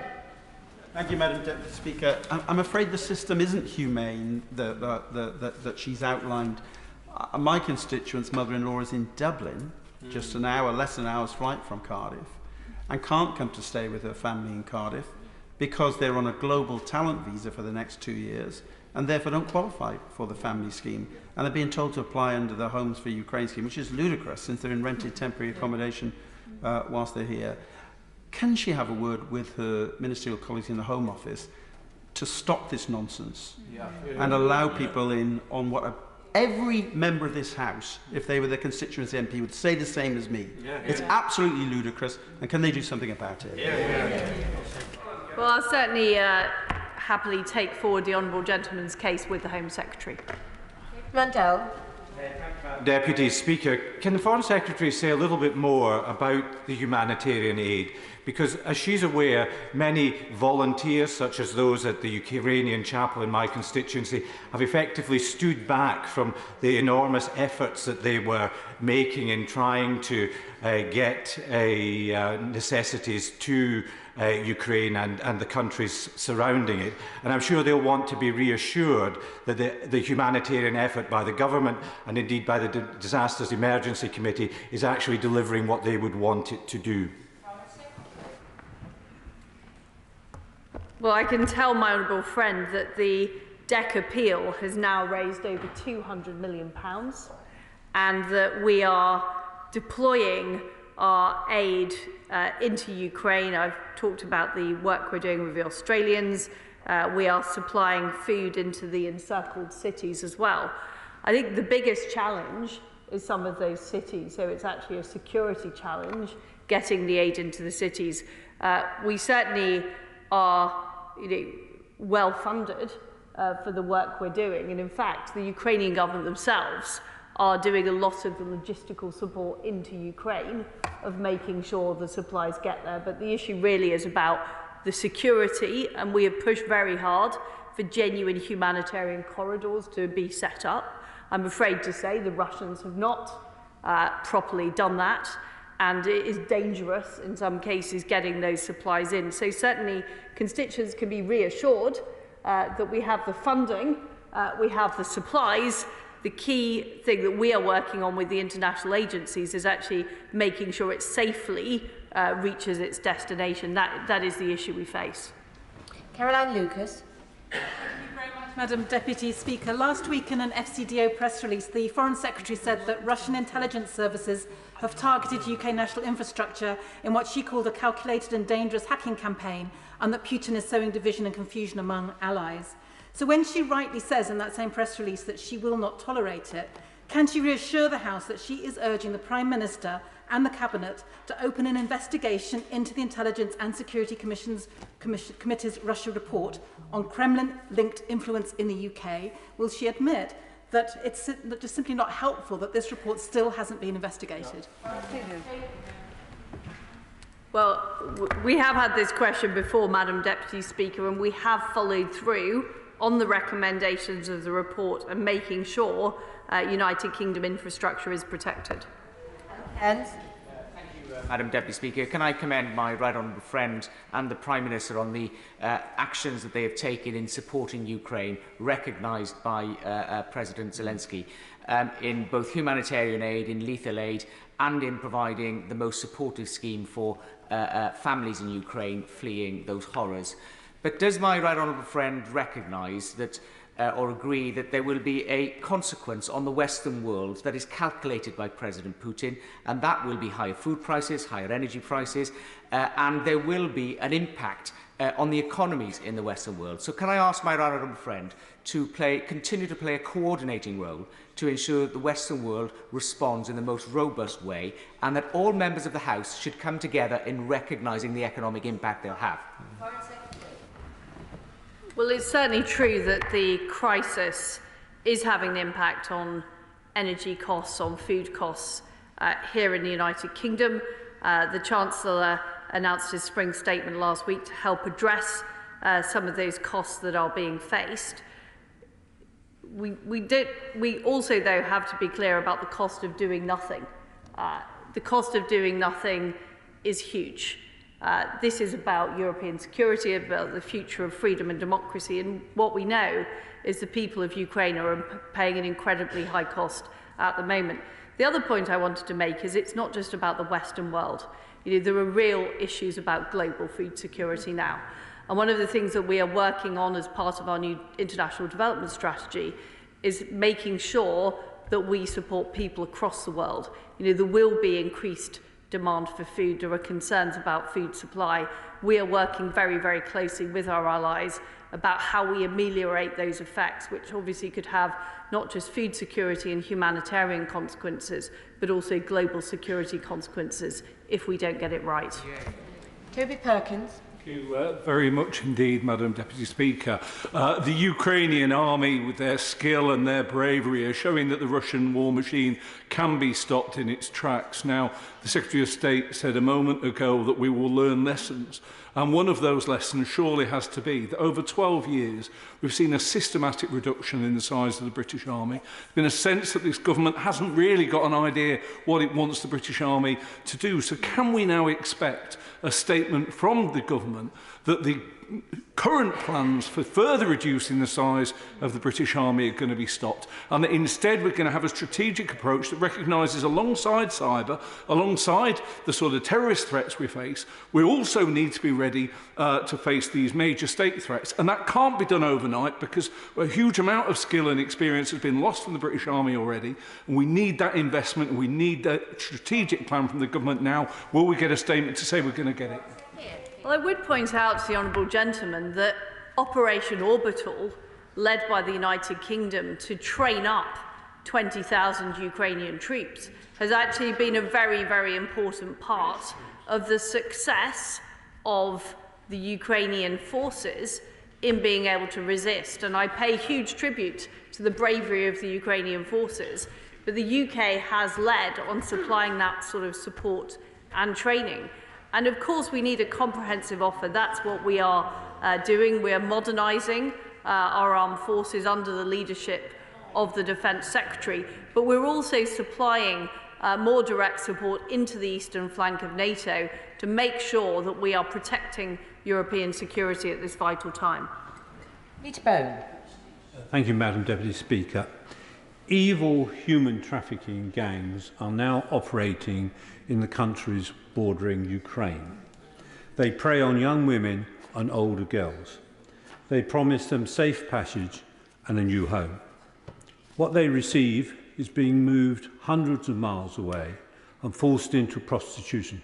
Madam Deputy Speaker, imagine fleeing a war zone in Ukraine, reaching a safe country, and then finding yourself locked in a room hundreds of miles away and repeatedly raped day in, day out. Madam Deputy Speaker, may I ask the Foreign Secretary what the government and NATO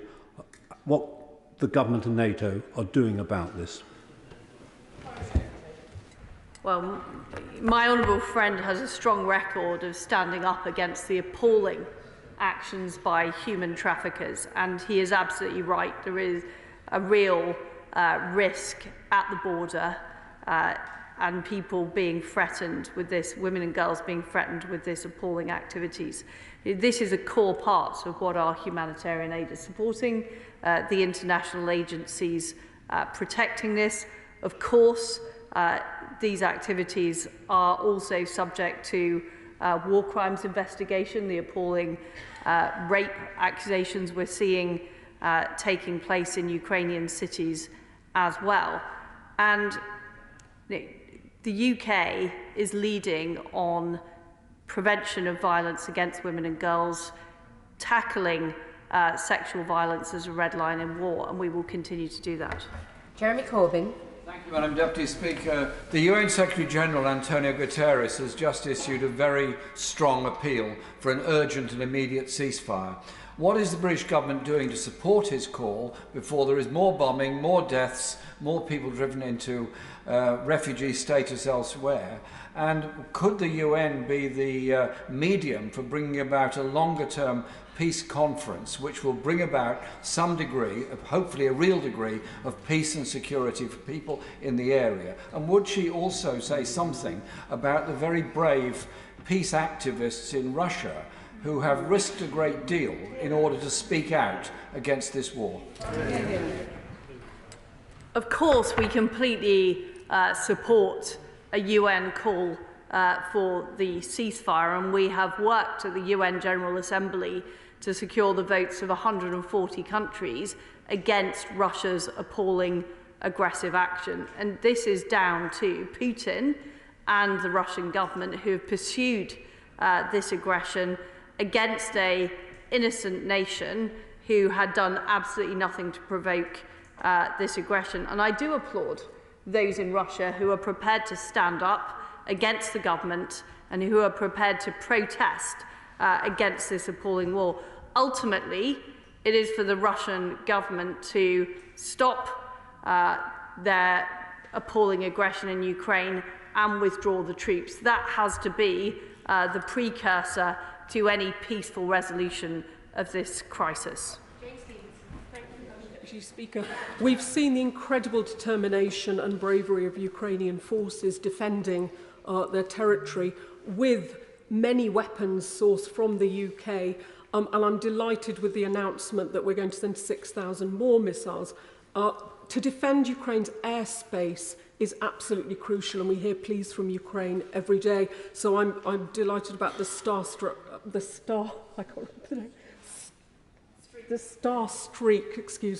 missiles that we're providing. Could my right honourable friend assure me that in her upcoming meetings with her allies, she will encourage them to provide similar defences to enable the airspace defence? Well, the weapons that we are providing, including the NLAWs and now the Star Streaks, are having a real impact in Ukraine. And these weapons are produced right across the United Kingdom. The NLAWs are produced in Belfast, so it's also contributing to jobs and growth across the United Kingdom, and it's a very important export for the United Kingdom. In terms of what more we can do, the Defence Secretary has already held a donor conference to encourage other countries to also supply weapons, and we've seen many countries now come forward, including Germany, supplying weapons into Ukraine. And we're also working to supply logistics too. So we are coordinating the delivery of those weapons into Ukraine. As I've said earlier on humanitarian aid, often the difficulty is the final mile, getting the equipment in, and this is where the UK has really been leading the way. Neil. Madam Deputy Speaker, I'm glad to see the Foreign Secretary mentioning food security. It's apparently only 10 days until the planting season starts in Ukraine, and that has obvious problems. It need not be expanded on here. But she talked upon the need to go further and to do more. But unfortunately on refugees, the UK government has almost gone nowhere and done least. Leading charities have today called for the scrapping of the visa requirement, and has reported the weekend that a Conservative councillor resigned from the party due to the hostile and xenophobic policy towards refugees. Surely this is the time to change this now. Ireland has taken in 13,500, it's emerged this morning. How many has the UK taken in? And will the government go further and do more for refugees and behave like normal humanitarian countries on this issue? Tell the honourable gentleman that so far over 20,000 individuals have been approved for the Ukraine Family Scheme. As I've said, the Levelling Up Secretary will be giving an update on the Homes for Ukraine scheme later this week. But we already have 150,000 people registered. So progress is being made, and we are seeing more Ukrainians come to the United Kingdom. David Morris. Thank you, Madam Deputy Speaker. We have seen recently an incursion into the NATO zone of a drone. It was an ancient drone, albeit 30 years of age, with no markings on it. With the new conferences coming forward in the next few weeks, would it not now be pertinent to start asking for a safety fly zone so that we can protect our air zone on the borders of the Ukraine and Moldova and all the way up into the Baltics? Well, what we are doing is maximising the support we are giving under the UN Charter, which allows us to supply Ukraine in their own self-defence. And that is effective. We're seeing the NLAWs being effective. We're now putting in those anti-aircraft missiles, the Star Streak. And that is the way that we are going to support the Ukrainians in defeating Vladimir Putin and ensuring he loses in Ukraine. A no-fly zone would mean direct NATO involvement in Ukraine. That is a very, very different matter from the defence that we're supplying under the UN Charter. Rachel Maskell. Thank you, Madam Deputy Speaker. At the UN General Assembly, we've seen some key votes where the vast majority of the world has come together to stand with Ukraine. But we have seen first 37 countries and then 38 countries remaining neutral, either actively or passively abstaining. What work is her department doing to help those countries move into a safer place, whether it's around energy or food dependency, or indeed for their security? Well, the Honourable Lady is correct. Many countries have been dependent on Russia, sometimes for defence support, sometimes for food, sometimes for trade. And what we need to do, and what we are doing with our allies, is working to increase our trade links, increase our economic links, increase our defence links, as well as engaging with those countries to encourage them to see Russia's actions for what they are. Because if we live in a world where a sovereign state can simply be invaded with impunity, what does that mean for their future?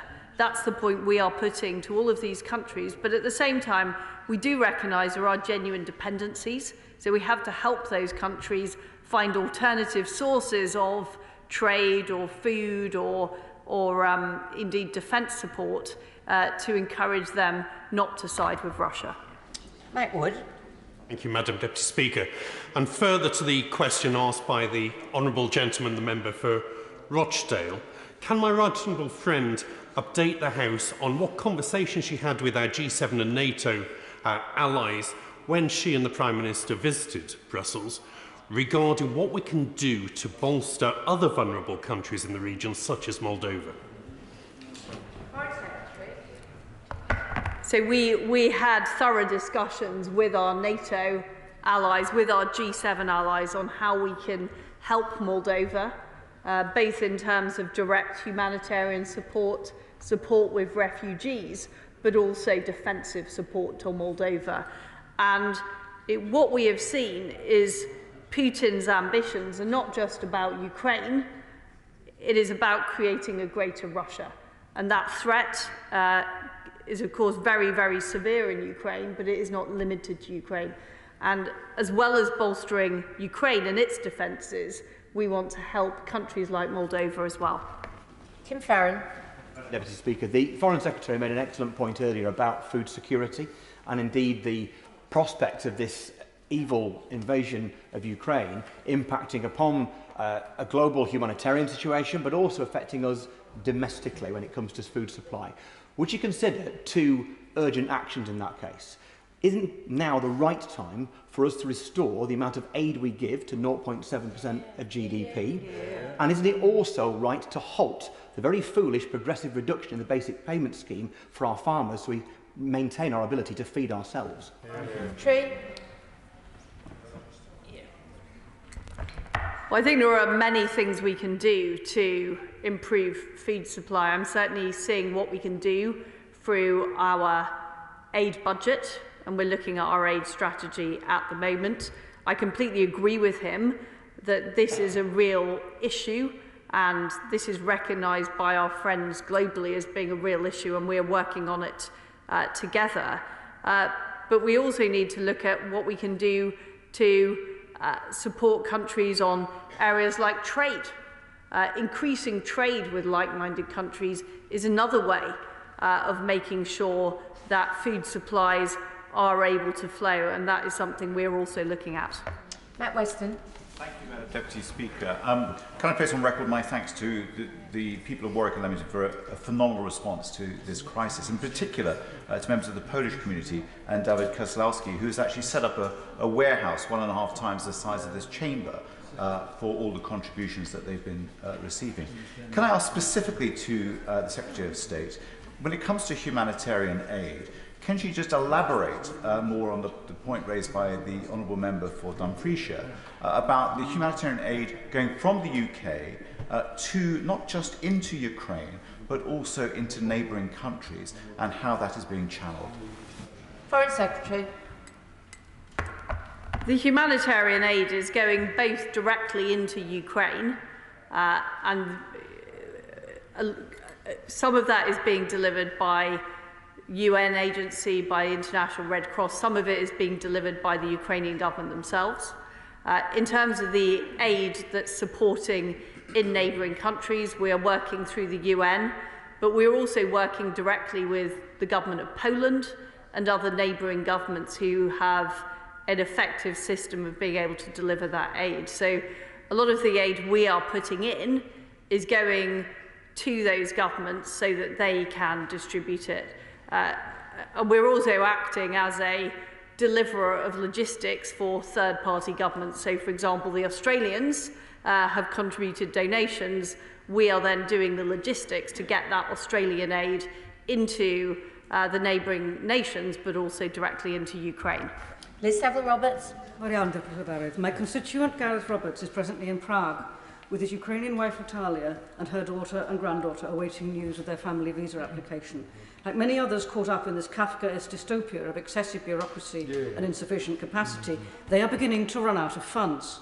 Now, granddaughter Albina has scoliosis. This means she has to wear a brace for 23 hours every day. Comfortable accommodation isn't a luxury for them, it is a necessity. And it's such a necessity that the family are contemplating applying for refugee status in the Czech Republic. Now, I trust the Minister speaks regularly to her Home Office colleagues, so can she confirm that people can form a force by necessity to apply for refugee status in other countries due to slow UK bureaucracy will not then be made ineligible for family visas here in the UK? Secretary. Well, what I suggest, the Honourable Lady, is I will take up her case urgently with the Home Office to get it resolved as soon as possible. Dame Diana Johnson. Thank you, Madam Deputy Speaker. Like the Honourable Member for Wellingborough, I'm concerned about the mass movement of women and children from Ukraine, opening up opportunities for human trafficking and particularly sex trafficking. At the weekend, it was reported that the Homes for Ukraine scheme risks operating as Tinder for sex traffickers, according to a number of charities. So I just wondered what the Foreign Secretary had to say about that.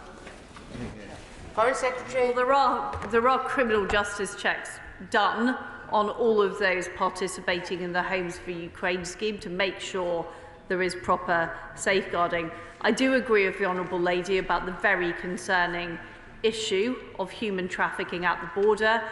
We have over 300 staff in the region working with the international agencies to prevent that from happening. But the Honourable Lady is right, it's a very, very real risk that we take extremely seriously. Wendy Chamberlain. Thank you, Madam Deputy Speaker. Communities across the UK, such as Newport in my constituency, which is twinned with Zolotarevo in Ukraine, have offered accommodation to Ukrainian refugees. And in response to my honourable friend from Oxford West and Abingdon, the Foreign Secretary said that there were some transport options for Ukrainian refugees coming to the UK. But can she advise if additional financial support might be available and might DEC resources be used for that? Well, I can tell the Honourable Lady that this support is being put through the UNHCR and the local governments in countries like Poland, who we are working very closely with. There is support, direct financial support being provided, but there is also Wizz Air have opened free flights from Warsaw to the UK. As I've said, Eurostar does as well. So there are a number of routes people can use. The key point is when those refugees cross the border into Poland, they are provided with that information by the Polish government so they can access those resources. Andrew Gwynn. Thank you. I want to pay tribute to the Ukrainian armed forces, to the resistance fighters and indeed to ordinary citizens for the fortitude that they've shown in the face of Russian aggression. Look, it's human reaction. I can't help feeling there's more that we can and should be doing to help them at this time. But the Foreign Secretary will have seen media reports about Russia's Plan B being to carve the country into two distinct territorial units politically. In her statement, she says, "We will restore Ukraine's territorial integrity and sovereignty." I agree with her, but what does she mean by this? Foreign Secretary. Well, first of all, I think any media reports about what the Russians are planning to do should not be taken at face value. What we know is that Putin is not succeeding his plan, and he is desperate and he could go to any measures, and I think we need to be clear about that. I agree with what President Zelensky has said, that he wants to see the entirety of Ukraine's territorial integrity and sovereignty restored. That is what we are supporting him to do. Jonathan Edwards. Madam Deputy Speaker. The UN's World Food Programme is warning that the war is creating a shockwave through international food markets, further inflating prices and disrupting supply, which will lead to dire consequences for global hunger. Will she reassure the House that supporting international efforts to alleviate suffering in famine-ravaged countries is a priority for the British Government? Foreign Secretary. It is very much a priority. We're working closely with DEFRA, we're working closely with our international counterparts to address this very, very crucial issue. Bill Esterson. The Foreign Secretary gave us the figure for the number of Ukrainian refugees who have been approved to come to the UK, but she didn't give us the figure for the number of refugees who have arrived here. Is that because she doesn't know, or perhaps she can tell us why it is she's giving us one figure but not the other? And isn't the logic of what she said about the need for changes to the Home for Ukraine's scheme that the government should introduce a humanitarian visa so that people can come here without all the bureaucracy and the kind of difficulties that we've heard from honourable members this afternoon? Secretary. Well, the number I quoted earlier is a Home Office number, and I'm very happy to ask the Home Office to give him the further detail that he's asked for. Jill Mortimer. Thank you. My right honourable friend has just said that she thinks that President Putin is getting increasingly desperate and could try anything, in which case how much credibility does she attach to the possibility he could stage an attack against his own people in order to garner further support domestically for his invasion in Ukraine? Foreign Secretary.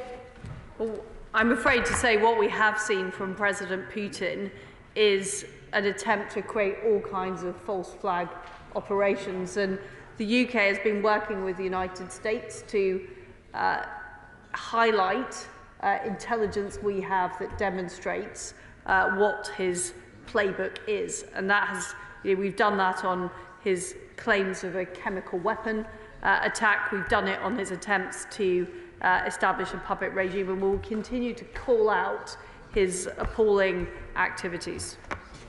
Kevin Newlands. Thank you, Madam Deputy Speaker. I have to say, I think the Foreign Secretary's comments on the economic and jobs advantages of our lethal aid to Ukraine were unintentionally, I'm sure, a little crass and insensitive, and she may want to reflect and clarify those remarks when she looks at Hansard. But people in my constituency and across the country with connections to Ukrainians applying to seek refuge in this country are being met with absurd bureaucratic delays. So what changes are being made now? And further to the point made by my honourable friend, why did the Chancellor not award the Home Office any further funding so they can do more quicker? Foreign Secretary. What I say about my comments about the weapons we're supplying is that we do have a good defence industry in the United Kingdom, and the people of Northern Ireland are proud that their products are being used to help defend freedom and democracy. Dr. Rupa. Thank you, Madam Deputy Speaker. Could the Foreign Secretary shed light on reports that civil servants working on Afghan resettlement are now being redeployed to Ukraine issues, and just reassure us, while we still have ongoing moral obligations and casework there, that there is bandwidth for the both? And for my constituent Gibran Massoud, who did get out of Ukraine, he was due to sit finals at Dnipro Medical Institute in May. Could she find some sort of equivalence for him, and apparently dozens like him, so that they can do their finals here and benefit our NHS as doctors? They're all British nationals. Secretary. Well, I'll see what I can do about the medical students. It was a major focus of our initial evacuation to make sure we successfully helped them leave Ukraine in the very difficult circumstances. Jim Shannon. Thank you, Madam Deputy Speaker. Can I welcome the statement and commend the Secretary of State for her strong leadership. Just this morning, a constituent of mine, she's a humanitarian doctor on the border of Ukraine, and is struggling with the scenes that she said this morning of children horrifically scarred with third-degree burns. children who face an uncertain and a very painful future needing plastic surgery and other interventions. I assured this young doctor's family that I would be praying for her, but I would ask the Secretary of State, what more will we do to provide specific medical support for those children, but also importantly, the vital support that is needed to stop the bombings causing this very devastation? Secretary. Well, the honourable gentleman is absolutely right that, of course, these devastating injuries are being caused by President Putin's absolutely appalling aggressive actions in Ukraine.